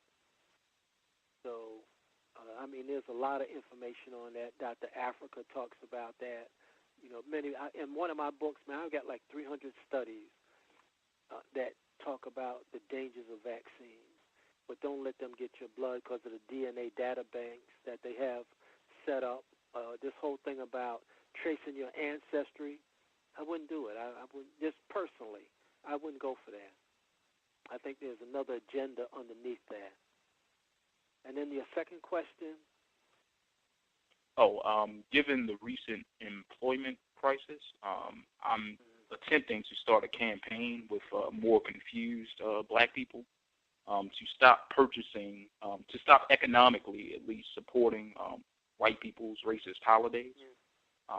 And I just wanted to know if you could walk me through, I guess, ways to effectively communicate to Black people to at least reduce their spending during these No, excursions? it's not going to happen, brother. We've been talking about that. Malcolm was on the soapbox in the 60s telling people don't shop in these stores, and now the children of those people Malcolm was talking to, their children are trying to be street vendors and not get kicked off the street, and our people are still going into those stores. I met a sister on 125th Street one time. She said, we can close down all these stores, Ben and Jerry's and McDonald's. We can close them down in 1 month if we don't go into them. But we've been dealing with that a long time. There's a sister in California. Her name is Ratliff. She's an attorney, and she has this holiday buying. But we've been dealing with that. There's nothing you can do about them. People are not learning the lesson. They're going to keep doing the madness. So I say this. They'll find out whether what they're doing is the truth or not. They'll be the first to know. They will be the first to know. They export their money. But I tell you what, there's this Kujichagulia, self-determination, and people who are doing for themselves. There's a wonderful DVD entitled Seeds, and it's about the people in Cuba. I think that right now they are the smartest people on the planet. I don't know the full title, but maybe you can track it down. And you look at what the people in Cuba did in terms of their own economic development, and I don't really like the word empowerment, but their own economic solidarity. So as long as our people are brainwashed, they're going to keep going to the stores. So I'd say at this point, maybe it's because I'm a little older, go ahead, you want to do that, go and do it. It's subtle suicide. Let's see what's going to happen. But I know the outcome. You just exporting. Like I listened to these, I was going up the East Coast, and every radio station, all the black stations, same thing. Go to the concert. Or there's a sister, I'm here at so-and-so Chevy or this place, coming down and get your 1 year no interest or interest-free car. Man, get out of here with that garbage. We just strung out on white stuff. We love white stuff. Anything the white dominators make, we love. So just think about this. I went to a place, 100 black people in the place. They all got cell phones. Let's say they're spending $50 a month on cell phones. So 100 people times $50 a month. In 1 month, they're spending how much? $5,000. And in 10 months, how much are they spending? And in 10 years, how much are they exporting to the white dominators? Just in telephone. So Dr. Collins has a great video entitled The State of the Race. He does in 1998, 1999. You should get that tape, man. And he breaks down all the money we spend. So we've been through all this with black people, man. I wouldn't even waste my time now trying to convince them. I just say, now, I know that we always talk, Brother Gus, we talk about being constructive. But I mentioned to you, in order to construct, you have to destroy. We have to destroy the image in the minds of our people. If you want to build something, you got to destroy the earth to start the building, to build the foundation. If you give a child some blocks to play with, the blocks come from trees. They had to be destroyed. Toilet paper comes from trees. So you got to destroy in many instances in order to construct, because you can't construct on toxicity. There's a little article, I think it was in Texas, where the black people they bought these new homes, and they found out that the homes were built on a toxic waste site. I got all these news articles. I got a lot of news articles. And they built it on this toxic waste site. You can't build on something that's toxic. You got to destroy it, and then you can build. You got to cut out all the things that are not good and dismantle it, and then you can construct. Okay. All right, Bill. I hope I answered your question. Yes, sir. Thank you. Yeah, but we're not going to stop them from celebrating Halloween and Christmas and all that. We've been talking to them for years. Bar Shango wrote the book. All the people wrote the books, and the people don't want to hear. I said that black people invented the saying, I ain't trying to hear it. They invented that. You come to them, change your diet. Oh, I ain't trying to hear that. Drop the white Jesus. Oh, I ain't trying to hear that. Don't use credit cards. Spend all your money. Oh, I ain't trying to hear it. No, they're not trying to hear it, so, hey, they will pay a price for not trying to hear it. Okay, next question. Good to hear from you. I hope I don't sound flip, but, we've been through all this. We talked about it. That's why just a committed few, thoughtful, committed few can make the difference. Doesn't take everybody. Dr. Clark talks about George Padmore, C.L.R. James, and H. Sylvester Williams. They got together and they conceived of the idea of Pan-Africanism, a concept that we still embrace today. So, hey, like the Japanese guy, everybody went this way, he went that way. They perished, he survived. I said, don't follow the crowd. Everybody's down. If everybody's with it, everybody with the holiday, that's not the place to be. Everybody at the concert, forget it. So, hey, that's what they want to do. Let them go. I'm going to get the next caller and also remind folks, if you have a question, we have a little bit of time left in the program. If you have a question and you're on the talk shoe line, *8. If you have a question and you're on the free HD line, it is *6. Before I hit the person who called in, 5591, I was just going to throw in, I remember Dr. Kambon, you always reference, I've heard you reference Sammy Davis Jr. And talking about how it just takes a committed few, where you saw they had a ceremony to recognize his accomplishments in entertainment, Sammy Davis Jr. And you said that another example where just one person can have a huge impact, not even a whole group, just one person can really do a lot to bring us to the solution to white terrorism worldwide. Right. The caller, 5591, did you have a question for Dr. Kambon? Yes, I did. Can I be heard? Yes, sir. How you doing, Gus? How you doing, Dr. Kambon? Okay, good, brother.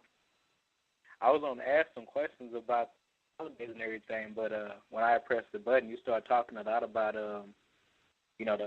with the caller talking about the people and, people that's not as informed, I guess you could say. How would you say we can go about destroying, I guess, the system before we can construct? Anything that could be helpful as far as giving these people information or anything like that, what can we do? Well, I talked about the paradigm the last time and, set up a whole structure for, we can follow either the paradigm or the black tricks that I created. You can find that on the BB Toomey Casa. And you just stay in the green zone, stay in the life zone, instead of staying in the white or death zone. Just by what you do makes a huge difference, or what you don't do. Where you go, how you spend your money, what you invest in. Just by de-whitenizing, downloading, deleting, ejecting, and rejecting white concepts will make a huge difference. So I think that's what I would recommend. Go ahead, bro. Would it just be a selfish, well, not really selfish, but like self-focused kind of situation like that? When you see someone that's doing harm to themselves, you want to try to inform them or try to prevent them from going that road.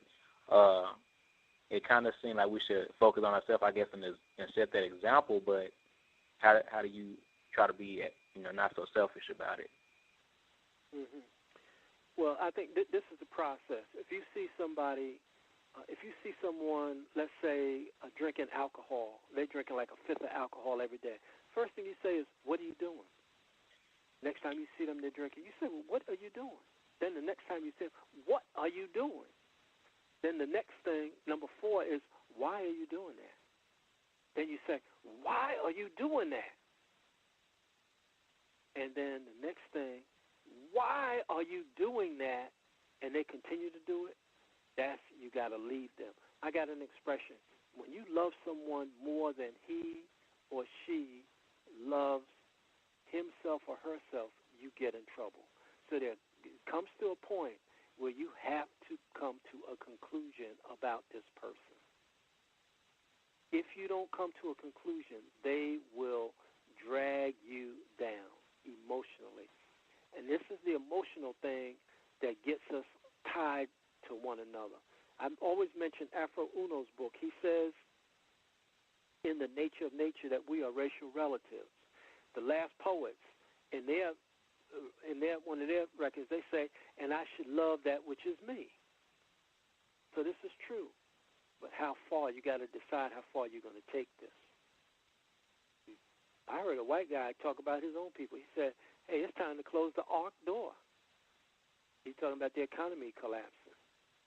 So at some point, you got to close the door, man. You just can't keep going on and on, man. You know, there's a point that you just have to stop. Okay, yeah, that's great. You hit it right the nail right on the head with the emotional thing. I guess that's what it is. I try to, put too much emotion in. I know I can't really control them, so I appreciate that. Mm-hmm. You know, you give them, like I give people, I bring them articles, tapes, but I say, man, they don't want to hear it. That's that subtle suicide that has been implanted in them. And it's only when they experience a crisis that they are ready to be open for a different way. And sometimes that crisis will come too late. So that's why you heard me say they will be the first to know that what they have done is the truth or not. So people will know what they have done is the truth even before they finish with it. You know, so if a person got a cold, they did something down the line to get this cold, or whatever it is. So the truth will come out. You know, that particular truth will come out. And like my uncle said, at some point you got to say adios, man. So I hope that answers your question. And yes, sir, very much so. Yeah, I'm not trying to be smart or flippant about it, but you just got to make a decision. It makes perfect sense. Perfect sense. I guess I just have to hear it. That's all. So I also say that in one of my books I said that people, I put them basically in 3 categories: not ready, on the verge of being ready, and being ready. And it depends on where do you want to spend your currency or your lifetime. Where do you want to focus? On those who are not ready, and you got to try to beat them up to get them to understand. Like in the movie They Live. Remember that fight scene? Trying to get that brother to put those glasses on. That was the longest fight scene I ever saw. Yes, it was. so you know, hey, you gotta decide, man. I know I decided. A lot of people, I just cut loose. I just cut them loose, man. Not just, but hey, man, I spent years and years talking to them, man. Yo, later for that. That doesn't sound like a professor, but yo, that's what I say. Yo, later for that, man. Say, hey, you come back. You find out whether it's the truth or not. You'll be back. So like the students are calling me. They're in their 40s now, man. I had them in my class in 1985, 1990. They're calling me now, man, 25 years later. So, oh, you remember what you said? Hey, look, I want to put this on the record. There's a very good book, or a study by Dr. Ammondt, Aammondt. It's a child's brain. I think that's how you spell her name. But if you check that out, and my book, Duped Parents, if somebody calls me, I ask them who their name, where they're calling from. I always ask them how old they are. My book, Duped Parents, says that the hope for our people rests with those between the ages of 28 and 34. So this sister did this study, and what she found out was that the brain of black people, according to her research, does not fully develop until we reach about 25 years of age. She talks about the frontal lobe. And that's right in line. I said, oh, wow, this sister, she's only about 20 years behind what I said years ago, looking at college students. So these students, they're not ready for college, man. They're not ready to do this work.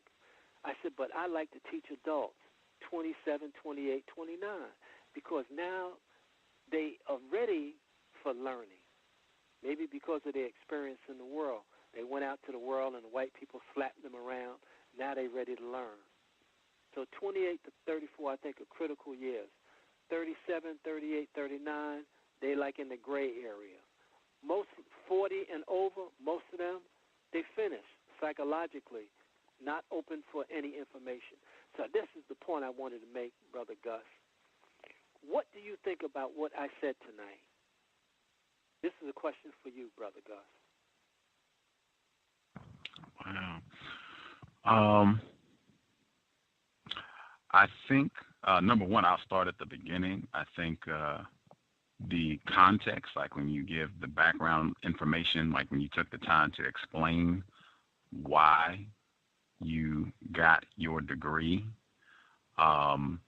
very important, I think, to context. Like I said at the very beginning, context. I think it really shifts context when your understanding is me getting this degree as a result of a lot of black people who fought, died, struggled against white terrorism all over the world, not just in this area of the world, but all over the world. I think that dramatically shifts your understanding of what's happening on the planet and your relationship to what's happening on the planet. Right. I think. Okay, now let me just stop you. The reason I asked you that question is this is very important. When we do things, whatever our activity, we have to get a third-party, independent analysis, evaluation, and critique of what we're doing. So everybody I talk to, I said, well, I always ask them, well, what do you think? What do you think of what I said? What do you think of what I did?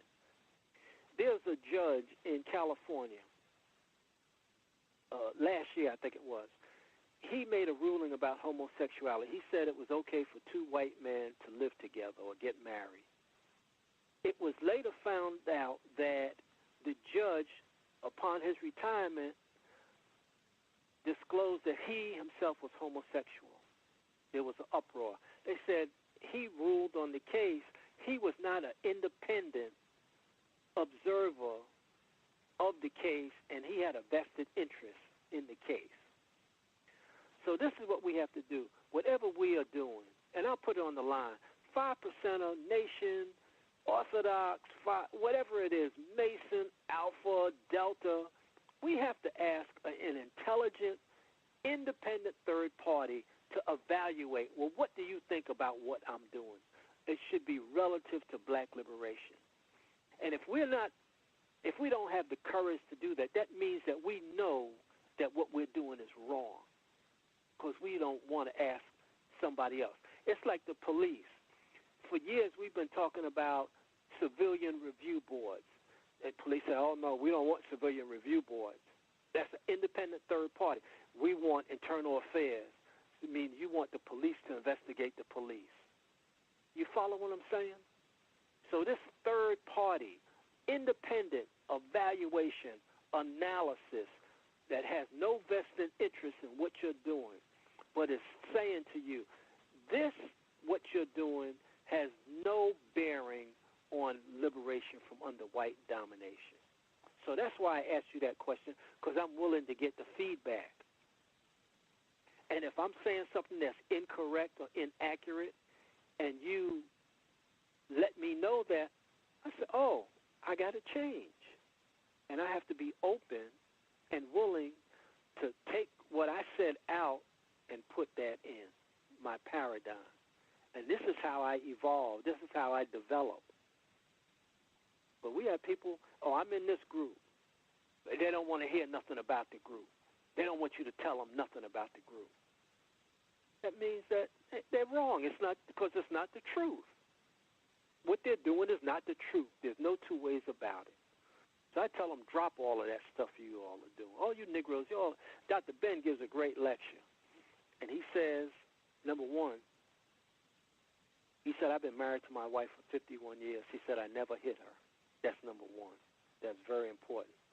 The other thing he said, talking to the group, he said, you're all doing all these things. He said, you're all wrong. You're all wrong.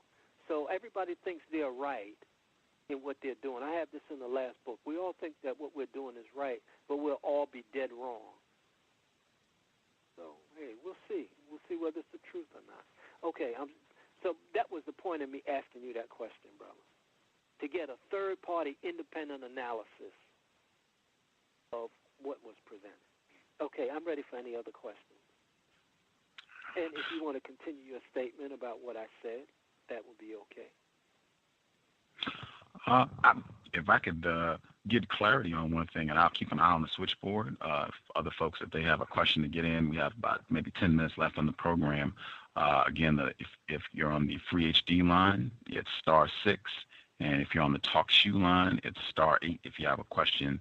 When you were on the program just a couple weeks back, October 9th, you said that, and I'm paraphrasing, black people know the truth, and that everyone else, they are pretending they don't really know the truth. Black people really know the truth. And I was curious if you could clarify that statement, and maybe even explain a bit about what truth it is that black people know. Well, that's very interesting because, like I indicated this on the paradigm, I mentioned that under the wrong concept, what the white dominators do, they will have the truth and they will attach the lie to the truth. And because we are attracted to truth, we go with both the truth and lie. Like everybody says that we are spiritual people. So they say, okay, Africans, they're very spiritual people. So what we'll do, we'll attach this lie about Jesus Christ to that, and they won't be able to separate the truth from the lie. And white people, they do this a lot. Just like that guy I said on Zeitgeist, he said the Egyptians and other ancient cultures. So what he did, he's attaching the lie about the Greeks being the original Egyptians to the original Egyptians. So we say, Egyptians. And we go with the lie that's wrapped around the truth. And usually that leads to some form of subtle suicide. I hope that kind of answers it. And there are other examples that don't come to mind right now. But know that what they do is they take the truth and they attach this lie to the truth. And we don't have the ability to separate the truth from the lie. Like a lot of these Africans, they say, ancestors, we love the ancestors. I said, no. You got to disaggregate this thing called ancestors because you got some people who you would call them ancestors, but they were fifth columnists. I know Neely Fuller doesn't like the word sellout. So the fifth columnists, they side with the enemy. Or Quisling, they side with the enemy against what we're trying to do. So other than that, I can't think of any other examples, but just be mindful when you listen for things, see what part is the truth, what part is the lie. And you know that intuitively we have a vibration for truth, but can't separate out the lie from the truth. And that is what gets us in a jam. Does that answer it in part? I'm a little bit more clear. I might ask for a follow-up on that, but I wanted to get. Okay. We had someone that called in with a question. I want to get their hand. Okay. The person who dialed in from California on the Talk to You line with a hand up, your line should be open. Did you have a question for Dr. Kambon? Yeah, can I be heard? Yes, sir. Good to hear from you, 909. Greetings. Dr. Kambon, have you read or heard of the book Medical Apartheid? Oh, yeah. Mm-hmm. Yeah, by, was it Washington? Mm-hmm. I think her name was Washington. Yeah. She's from New York. Yeah, I'm very familiar with the Harriet Washington, I think is the sister's name. Right. Mm-hmm. Yeah, I just she was on the Amy Goodman program, and it was interesting. Just trying to get Gus to have her on the program. Oh yeah. Talking about how this long history of blacks being experimented on. And, I know, brother. I know. If you go back and look at, I don't know, you know about Marion Sims. I mentioned that to you, brother Gus, right? From South Carolina and. Oh yes, sir. Yeah, Marion Sims, and oh man, it goes back. There are other very good books out. Medical Apartheid. There's a book called The Medical Mafia. You want to get that's a very good book. Then Medicine by Dr. Scott Whitaker. You may have had him on your program. That's Medicin. Let's see. Of course, Eustace Mullins' book. The book is entitled Murder by Injection. I've got a great book. I think it's out of print, published by Avery, entitled Racketeering in Medicine. The book by Michael Joseph. This is just basically dealing with food, his book. But his book is called AIDS. And across the top is spelled AIDS, and coming down the left side, it means America is dying slowly and animals in the digestive system. Then there's also, and I got in my book, the Flexner Report. Abraham Flexner, who worked with, the Rockefeller Foundation. He was singularly responsible, he and his brother, for dismantling all of the promising black hospitals. And that's why we only had like one or two. I think it was Howard and Tuskegee. And actually in Raleigh, St. Aug had a hospital. But that we found out that the hospital here in this area also participated in some part of the Tuskegee experiment. So, yes, I'm very familiar with that, man. Very familiar. Did I answer your question? Yes, sir. And I'm glad you gave all those other references also. But it's just interesting. I've been pondering and kind of meditating on thought, what it is, what is thought. Some people say thoughts are things, and they go. Do you have some? What would you say about? I just think our people have a wrong concept on thoughts, what they are. I don't know. Yeah, we'd be here all night with that one, bro. Oh, that was too, okay. Yeah, I'm working on it. I have no problem. I'm working on it pretty good. So okay, that's it. Yeah. Okay, and I didn't even deal with the solutions to the problem. I mentioned last time about the when you said thoughts, the speed of light that theory has been overturned by neutrinos, Neutrios, and these are these little particles. There's a white guy that just won the Nobel Prize a couple of weeks ago for his theory on quasi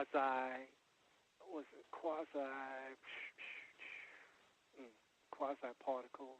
That's not the right name. But all of these things tell us, man, it's possible to come up with a solution. And I do a whole thing on being a winner and being a loser. So the possibility is here, but we just haven't thought about it. And really that speaks to your question. In education, they talk about higher order thinking or critical thinking. And all of these are wrapped into the idea of not only getting outside the box, but looking at the box and stamping on it and crushing it. So we got to have different thoughts. We got to try to think differently. And how do you do that when you're trapped in this context? You know, that's the question. How do you get people to think differently? And part of it is, I think, this idea of how the dominators have gotten into music and poison the vibration in the music, so that the young brothers in particular are addicted to low level.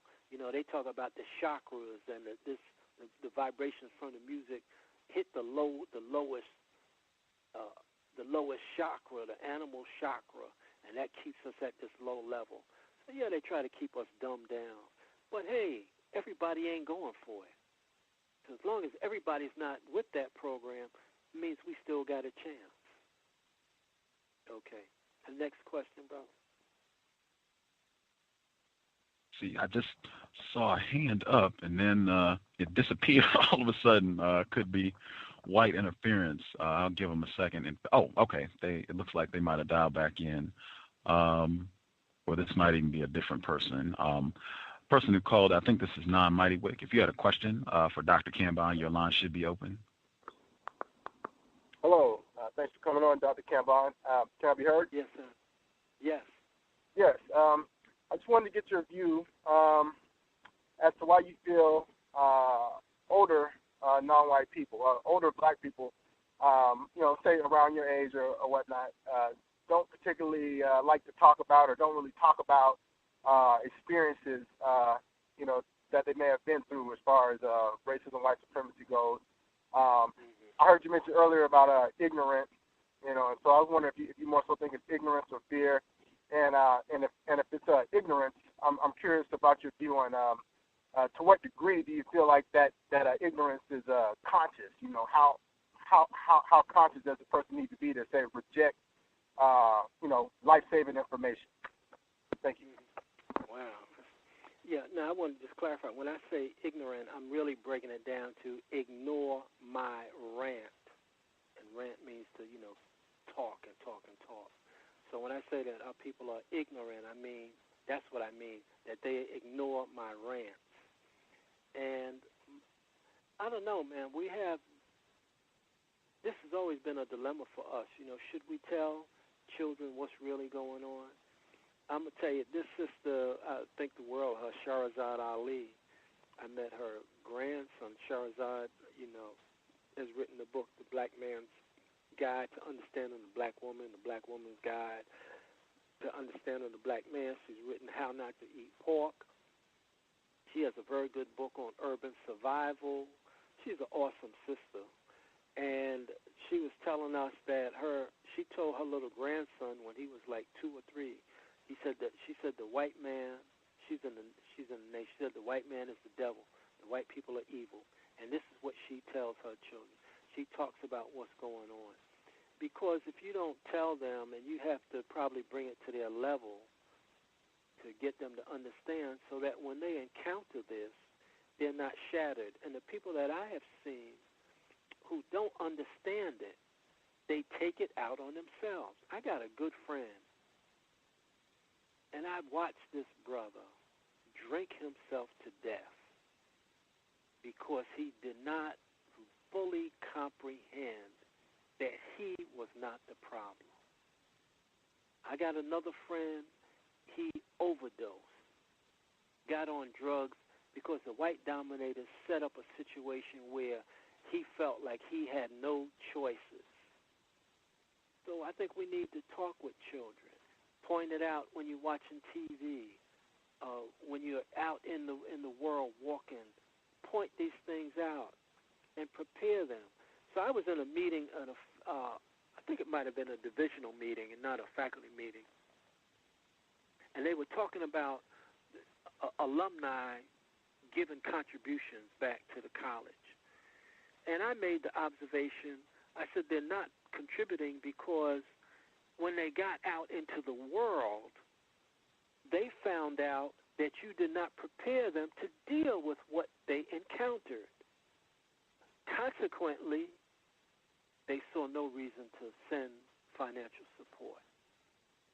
So I say that the people that we know, brother had a radio program, we send him money because his program is great. And people should be supporting your program, Brother Gus. They should be sending in contributions to you. They should be sending. You should not have to ask for it, but they should be sending in contributions to you. I'm asking them to send contributions to me. Stop buying the potato chips and all of the other things, cable TV. The brother said, "Oh, Brother Kambon, you always talk about black liberation. I want to get involved. What can I do?" I said, "Well, give up your jumbo TV." He said, "Well, I don't know about that." "Well, what else can I do?" "Give up your cable." "Oh, well, I don't know about that." "Give up your cell phone." "Oh, I don't know about that." "What else can I do?" So I'm going down the list, man. Don't support the white dominators. "Well, I don't know about this black liberation stuff." So hey, man, you gotta make some choices. So I hope that answered the brother's question. Yes, sir. Thank you very much. I'll continue to listen. Thank you, Mighty Wick. So I hope I'm clear on that. You know, I think that the older people, they shut down and they don't disclose. And some of them don't even know the experiences. They don't know the experience because they haven't read anything. They might have had their low personal experience, but they don't know the overarching history of white terror and domination. They don't know that history. So consequently, they can't teach something they don't know. If they haven't been reading, how are they going to know this? I talk with people, a brother, he was an MD. He came into the store. He said, "Man, I'm 51 years old." He said, "I never heard any of this." So he has children. So what is he teaching his children? We got to read. We got to read. We got to listen to the news. I look at it this way. The white dominators are working for me. I listen to the news because, like, I dispatch them. Okay, you go and get all the information and bring it back to me. You go do the research and bring it back to me. So I'm going to pick it apart. I'm going to say, okay, well, this can help us. This can help the people. I'm going to throw this part away. So I think we got to think about how we're going to teach the children about what's really going on. Okay, bro. I know you talk consistently about the importance of getting correct rest and that being in bed 10 p.m. Your body gets double the rest if you can get to sleep early and not be up really late. So I want to make sure you're able to get your rest. We have one more person that called in. If you have a quick question for Dr. Kambon, the person who called in from Cleveland, your line should be open. Did you have a question for Dr. Kambon? Yes, sir. Greetings. Can I be heard? Yes, sir. Okay. Greetings, Dr. Kambon. Yeah, greetings, brother. Black Liberation. Black Liberation. I had a quick question. What suggestions would you give me? I had a conversation with my 15-year-old nephew Saturday. He said he'd rather be with a white woman or a white girl because they're docile. Pretty much the whole anti-blackness gambit. Any suggestions for the teenagers that I can give? Because, I mean, I asked him where's this coming from, and most of it's coming from media stereotypes and rap music they're listening to.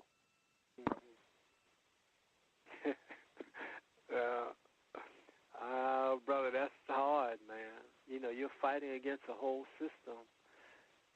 I don't know if he's open for looking at some of the tapes. Have you seen what's the tape is Farewell, Uncle Tom? No, sir. Let him sit down and look at that. There's a good movie that didn't get much play entitled The Middle Passage. And Gus, you had the official title for it that I sent to you. But if they look at some of that history, it might change them in terms of these images. In one of my books, I've never published this book, man, but I got a whole section on blonde, white women that our people love to imitate, and it's not very flattering about them at all. So I don't know, man. It might be too late. Maybe he will grow out of it. I don't know. You just have to show him as much as you can.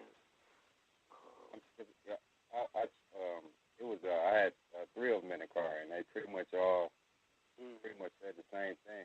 I tried my best to explain to them, or had them try to look at it from a standpoint of how they looked at what these black girls have they thought about their home situations, because all of their home situations have been rough. So I tried, but I just needed a couple more references or. Yeah, I don't know. I'm sure that there's something I haven't thought of, but I know that there's information out there that you could show them. But then you're fighting, as I said, the system. You're in California, Kobe's married to a whitey. You know, all these guys, you know, they run around with these white women. And they think that's what's up. But, you know, it's not what's up. And so this whole, I know that Mr. Fuller talks about these relationships, and I've got some, you know, I got some ideas on these relationships, but you're fighting against the whole system, man, and I'm sure after we leave tonight I'll think of something, but maybe I can come back and try to expound a little bit more on it. But right now it's very hard. If they're at this age, the concepts are implanted in them already. They've got the concept. The white dominators have injected these wrong concepts in them. So I have a little thing in one of my books about how to unfreeze attitudes and concepts and what that process is. And maybe if I come back again, I could talk a little bit about that. Thank you very much. Okay, brother. Sorry I couldn't help you more with that. You shake them. I try. Have you been on the site Without Sanctuary? Without Sanctuary? No, sir. Oh, man. Let them sit down and go to the website. I think it's still up. I haven't been there in a long time. Without Sanctuary. Without Sanctuary. And let them sit there for about, just sit there and look at those and look at that. Tie them to the seat. Don't let them leave. Let them sit there and look at that. And see if you can find. Yeah, see if you can find. I think it's Farewell, Uncle Tom.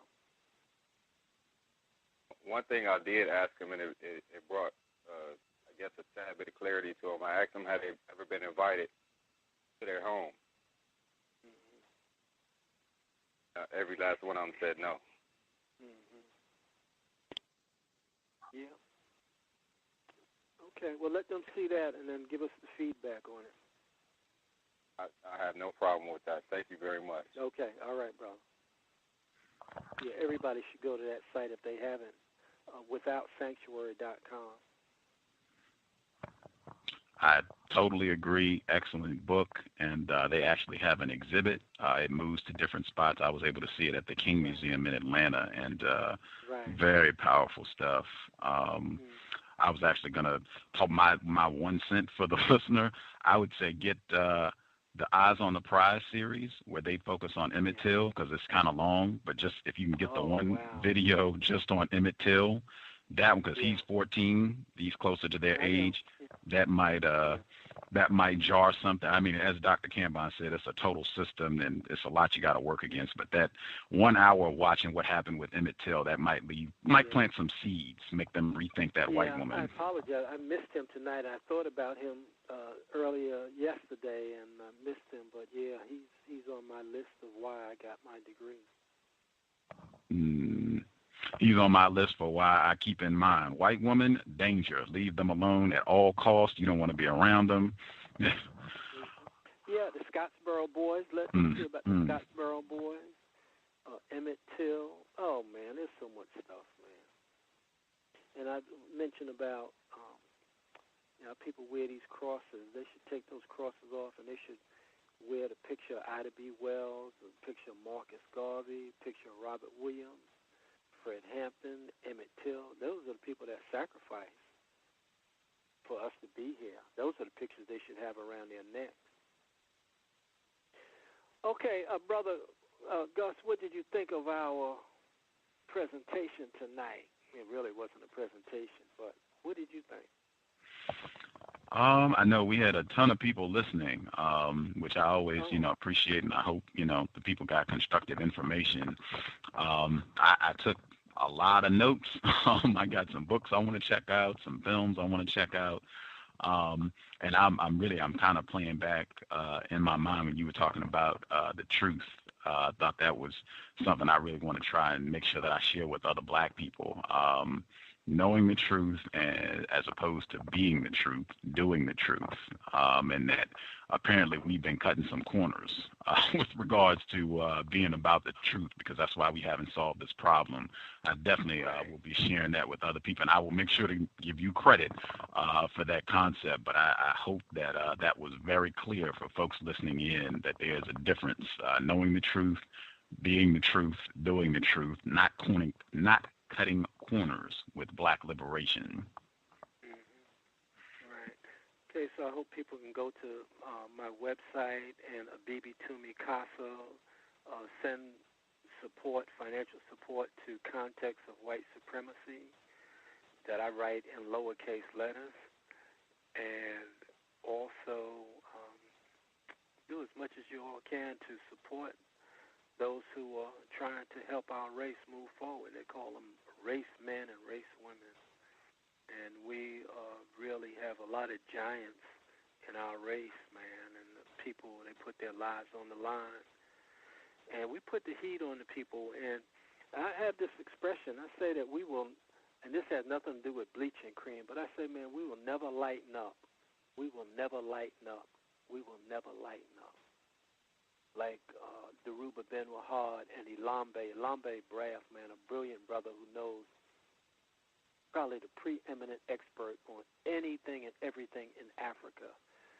They said, we'll never give up the fight. We'll never give up the fight. We'll never give up the fight. And we don't have a choice. We do not have a choice. This is where we are, man, and we hope that people support us, financially, and that's a big thing, because all the people who've been fighting for us languish financially. And like you said earlier, and this is my position, when I go, I'm not going to have a funeral. I'm not having no memorials. I'm not giving people a chance to be hypocrites, because, then they send their little bit of money to salve their consciousness. Later for that. You're not getting out like that. If you don't help us while we're alive, then later for it. Like all the people I mentioned, the elder, we did everything we can while she was here. We love the people while they are here, and we show that we love them. We don't just say, Brother Gus, you know how many calls I get from people from around the country and out of the country? Oh, yeah, they want to talk. But, where's the support, man? Oh, yeah, we love you. Yeah, I heard Farrakhan say, yeah, you love me. That's why I got bodyguards.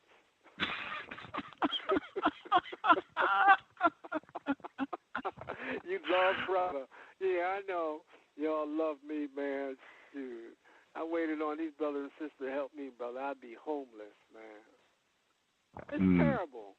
Del Jones died broke. Couldn't even get his medicine. He got the book, The Black Holocaust, Invasion of the Body, High-Tech Barbarians, Invasion of the Body Snatchers 1 and 2, Black Holocaust 2, Culture Bandits 1 and 2. So Del comes through. We had this little agreement, okay, we're going to do this. 60-40 was the thing. I said, hey, man, take all of it. You need it. I said, I'll figure out how I'm going to pay these bills. Barashango, he dies homeless. He has a heart attack on the street, man. Homeless. Y'all should get his book. Everybody, all you sisters and brothers, you need to get his book, African Woman, the Original Guardian Angel. You need to have that book. That's a beautiful book. By Dr. Barashango, Barashango, and his books on the holidays. But that is really a very good book. So he dies broke. It's ridiculous, man. Well, you see, white dominators make being into black liberation not profitable. But, to be a clown, all the people that are making the money in the community now, the singers, they all these concerts all over the place. We're not doing anything but paying the mortgages for these big, stupid civic centers. They say, we'll make our mortgage this month. Let's bring a singer in. The Negroes will come out and see them. Let's have a gospel program, a gospel play, where this black woman is screaming and yelling about how her man ain't no good. He's cheating on her. Oh, Negroes love that. They flock to that. So I say, everywhere you see our people, that ain't the place to go. Don't go there, because it's death. That's what it is, death. It's straight up, in your face, death. So if you're down with death, go. But if you're down with life, you support the people that are with life. You want to stay in the green zone. Don't be in the death zone.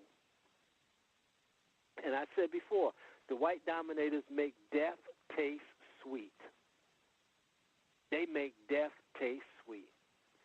Biological chemical warfare. It tastes sweet. The death is even in the French fries. We love it. So, hey, we love death. All the movies we go to, the first scene, what they do, they're killing somebody. The last scene, they're killing somebody. It's all nothing but death. The movies are death. The TV is death. The radio is pushing nothing but death through the commercials. So, hey, you don't want to wake up? Hey, that's why he said you're the walking dead. So, hey, you're just using up the... See, the Whitey says you're what do they call them? Useless eaters. So, hey, what you going to do? We do our best under the circumstances, man. We try to bring the information so that you can avoid the clan minds. So why do we want you here? Oh, say, I'm a vegetarian. I'm vegan. Okay, so you vegan. Now what? For what purpose? You should be vegan so you could solve the problems. You stay at the hospital and solve the problem. Oh, you ancient Kemetic? For what? What's the purpose of it? If it's not related to solving the problem, what is the point? Oh, you're 5%? How does it relate to liberation? You've been around 30 years, 40 years. What have you produced? I think it's time to start asking some questions about what is this producing? Where are we going with this? So I think that's about it, brother. We've, I think, just about exhausted everything, but I do appreciate the opportunity to come to the people and just share some of these ideas. And most of these ideas I have somewhere in my books. I have right now 16 books. They are available electronically at a BB Toomey Casa. I can't even afford at this point to get any printed. A sister wants like 5 or 6 copies of one of my books. I said, hey, can't do anything with it right now. So maybe somebody can send me money instead of the SUV payment. The jumbo television. Wow. The plasma TV, man. So. Wow. But okay, brother, is there any other questions or any analysis you have from your point of view? I wanted to go back to George Jackson to make it full circle. I think in his book, Soul Dad Brother, he talks about wanting his soup now.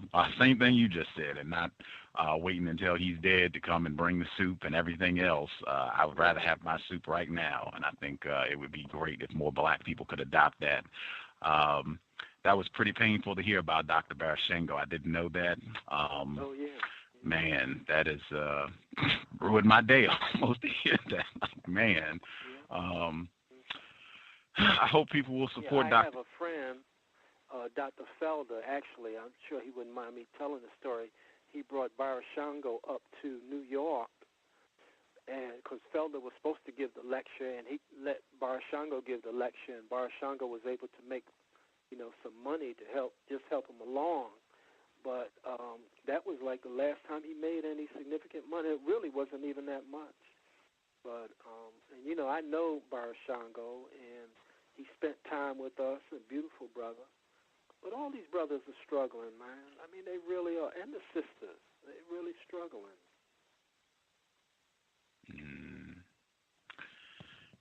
We got to do. So, but, yeah.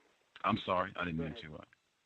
No, this is just the plight of the people who are trying to help black people. The white people make it not profitable at all.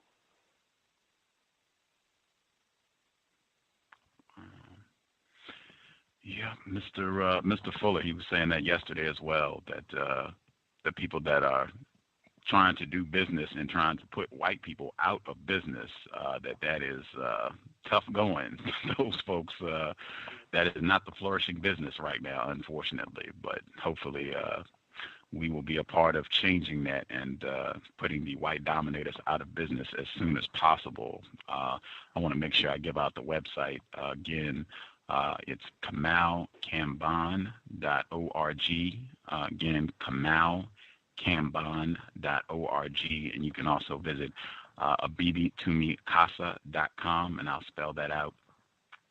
A, B as in black, I, B as in black, I, T, U, M, I, K, ASA.com, abibitumikasa.com, and also KamauKambon.org.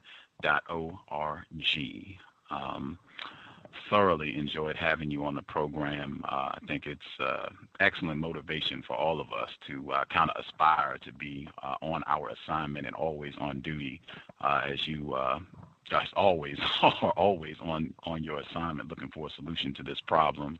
I thank you so much for sharing a bit of your Monday evening with us. I hope it's been a constructive investment of your time, and we definitely look forward to continuing to support your efforts and hopefully having you back on the program if you can spare some more time for us down the road. Yes, sir. As I said, I'm always on duty. I kind of enjoy it. It's giving me a chance to put some of these concepts and ideas out. And again, I always ask for feedback. If something is incorrect or if someone has something better, bring it forward. I'll cross it out of my paradigm and I'll add it. So I'm willing to do that. I'm willing to talk to a third party, independent, intelligent third party that can produce something to say, okay, well, look, this is incorrect. We should be doing this or doing that. But don't bring me something just based on how you feel or what you believe. And I used to tell that to students. Don't tell me how you feel or what you believe or what you think. What does the evidence say? What do the facts say? Produce that. Then we have a basis for a discussion. They say, well, I just think this. Yeah, okay. You might be right, but hey, let's produce something. So, brother, look, man, I want to tell the people, man, I love our people. I mean, I really do. I get on them, and maybe I'm at the age where, I'm very upset with them, watching them commit subtle suicide, watching them not get all their different selves together. I come across brothers and sisters who are liars. They stab you in the back. They hustle you. They always got game. They're running the game. Some are nice. This is not all of them. But it's enough to take notice. Say, yo, man, what's up with the people, man? What's happening with them? How come they ain't down with this? How come they don't want to hear this? But it's very painful to watch people commit subtle suicide. It is painful. But we have some glorious stories, man. I had this brother he was 51 years old. He was strung out on crack, went into rehab. He used to come by the store. We would help him, give him jobs. I told him one time, he said something to somebody close to me. He said, hey, hello, honey. And I put him in check right away. Now, I guess this doesn't sound like a professor. But I said, yo, man, don't do that. You don't go that way. And so he checked himself. And we had a seminar on survival one night. We were in the building with heat and lights. He was across the street sitting in a car in 9-degree weather. You know, car at the garage. He was a guard duty for them. No heat in the car, and he survived 9-degree weather. But he got himself together, and I met him last year. I couldn't believe it was the same human being, man. He called me. I was walking across the street. He called me. I said, oh, this is another brother that wants money. I give money to brothers who are destitute. If they need help, even though I don't have much money, I give them money. He came across the street. He said, hey, and it was him. And he said, and I'm driving a car. You don't know what a tremendous leap for that brother. Tremendous leap.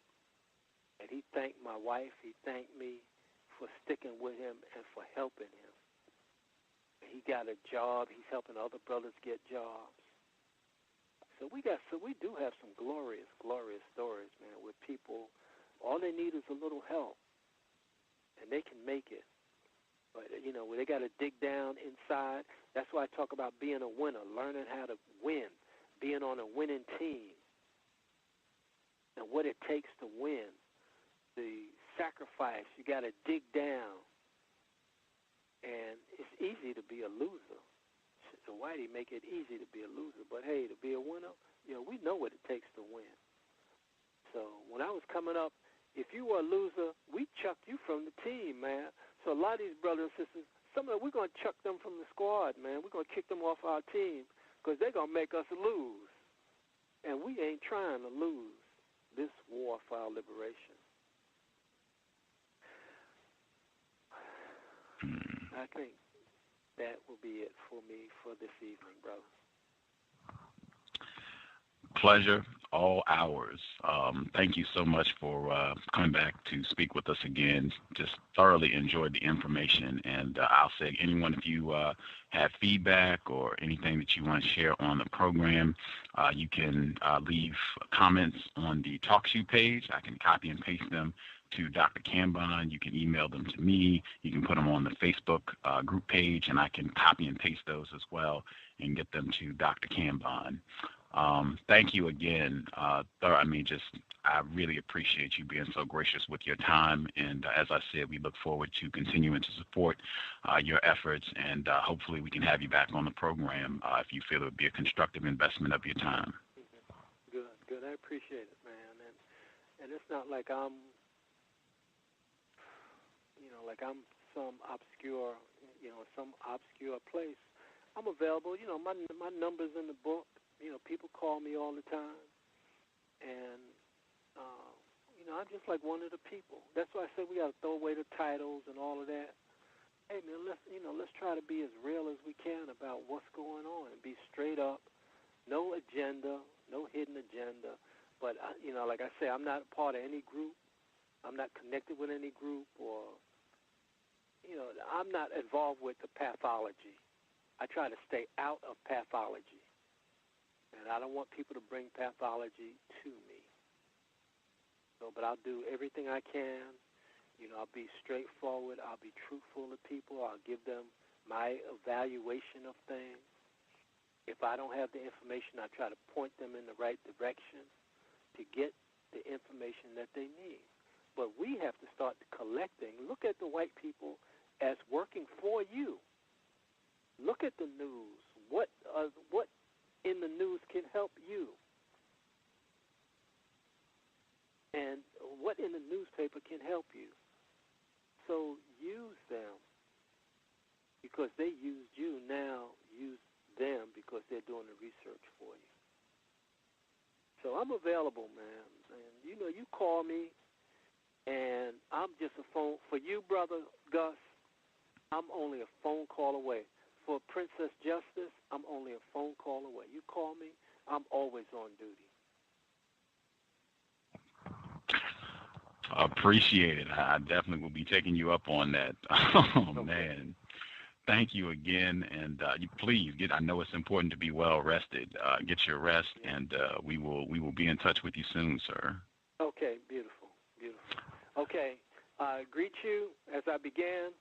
Black liberation from under white domination. Black liberation. We will remain on duty. Context of white supremacy. We will sign off with you. Thank you again, Dr. Kambon. Okay. And we will be back later in the week.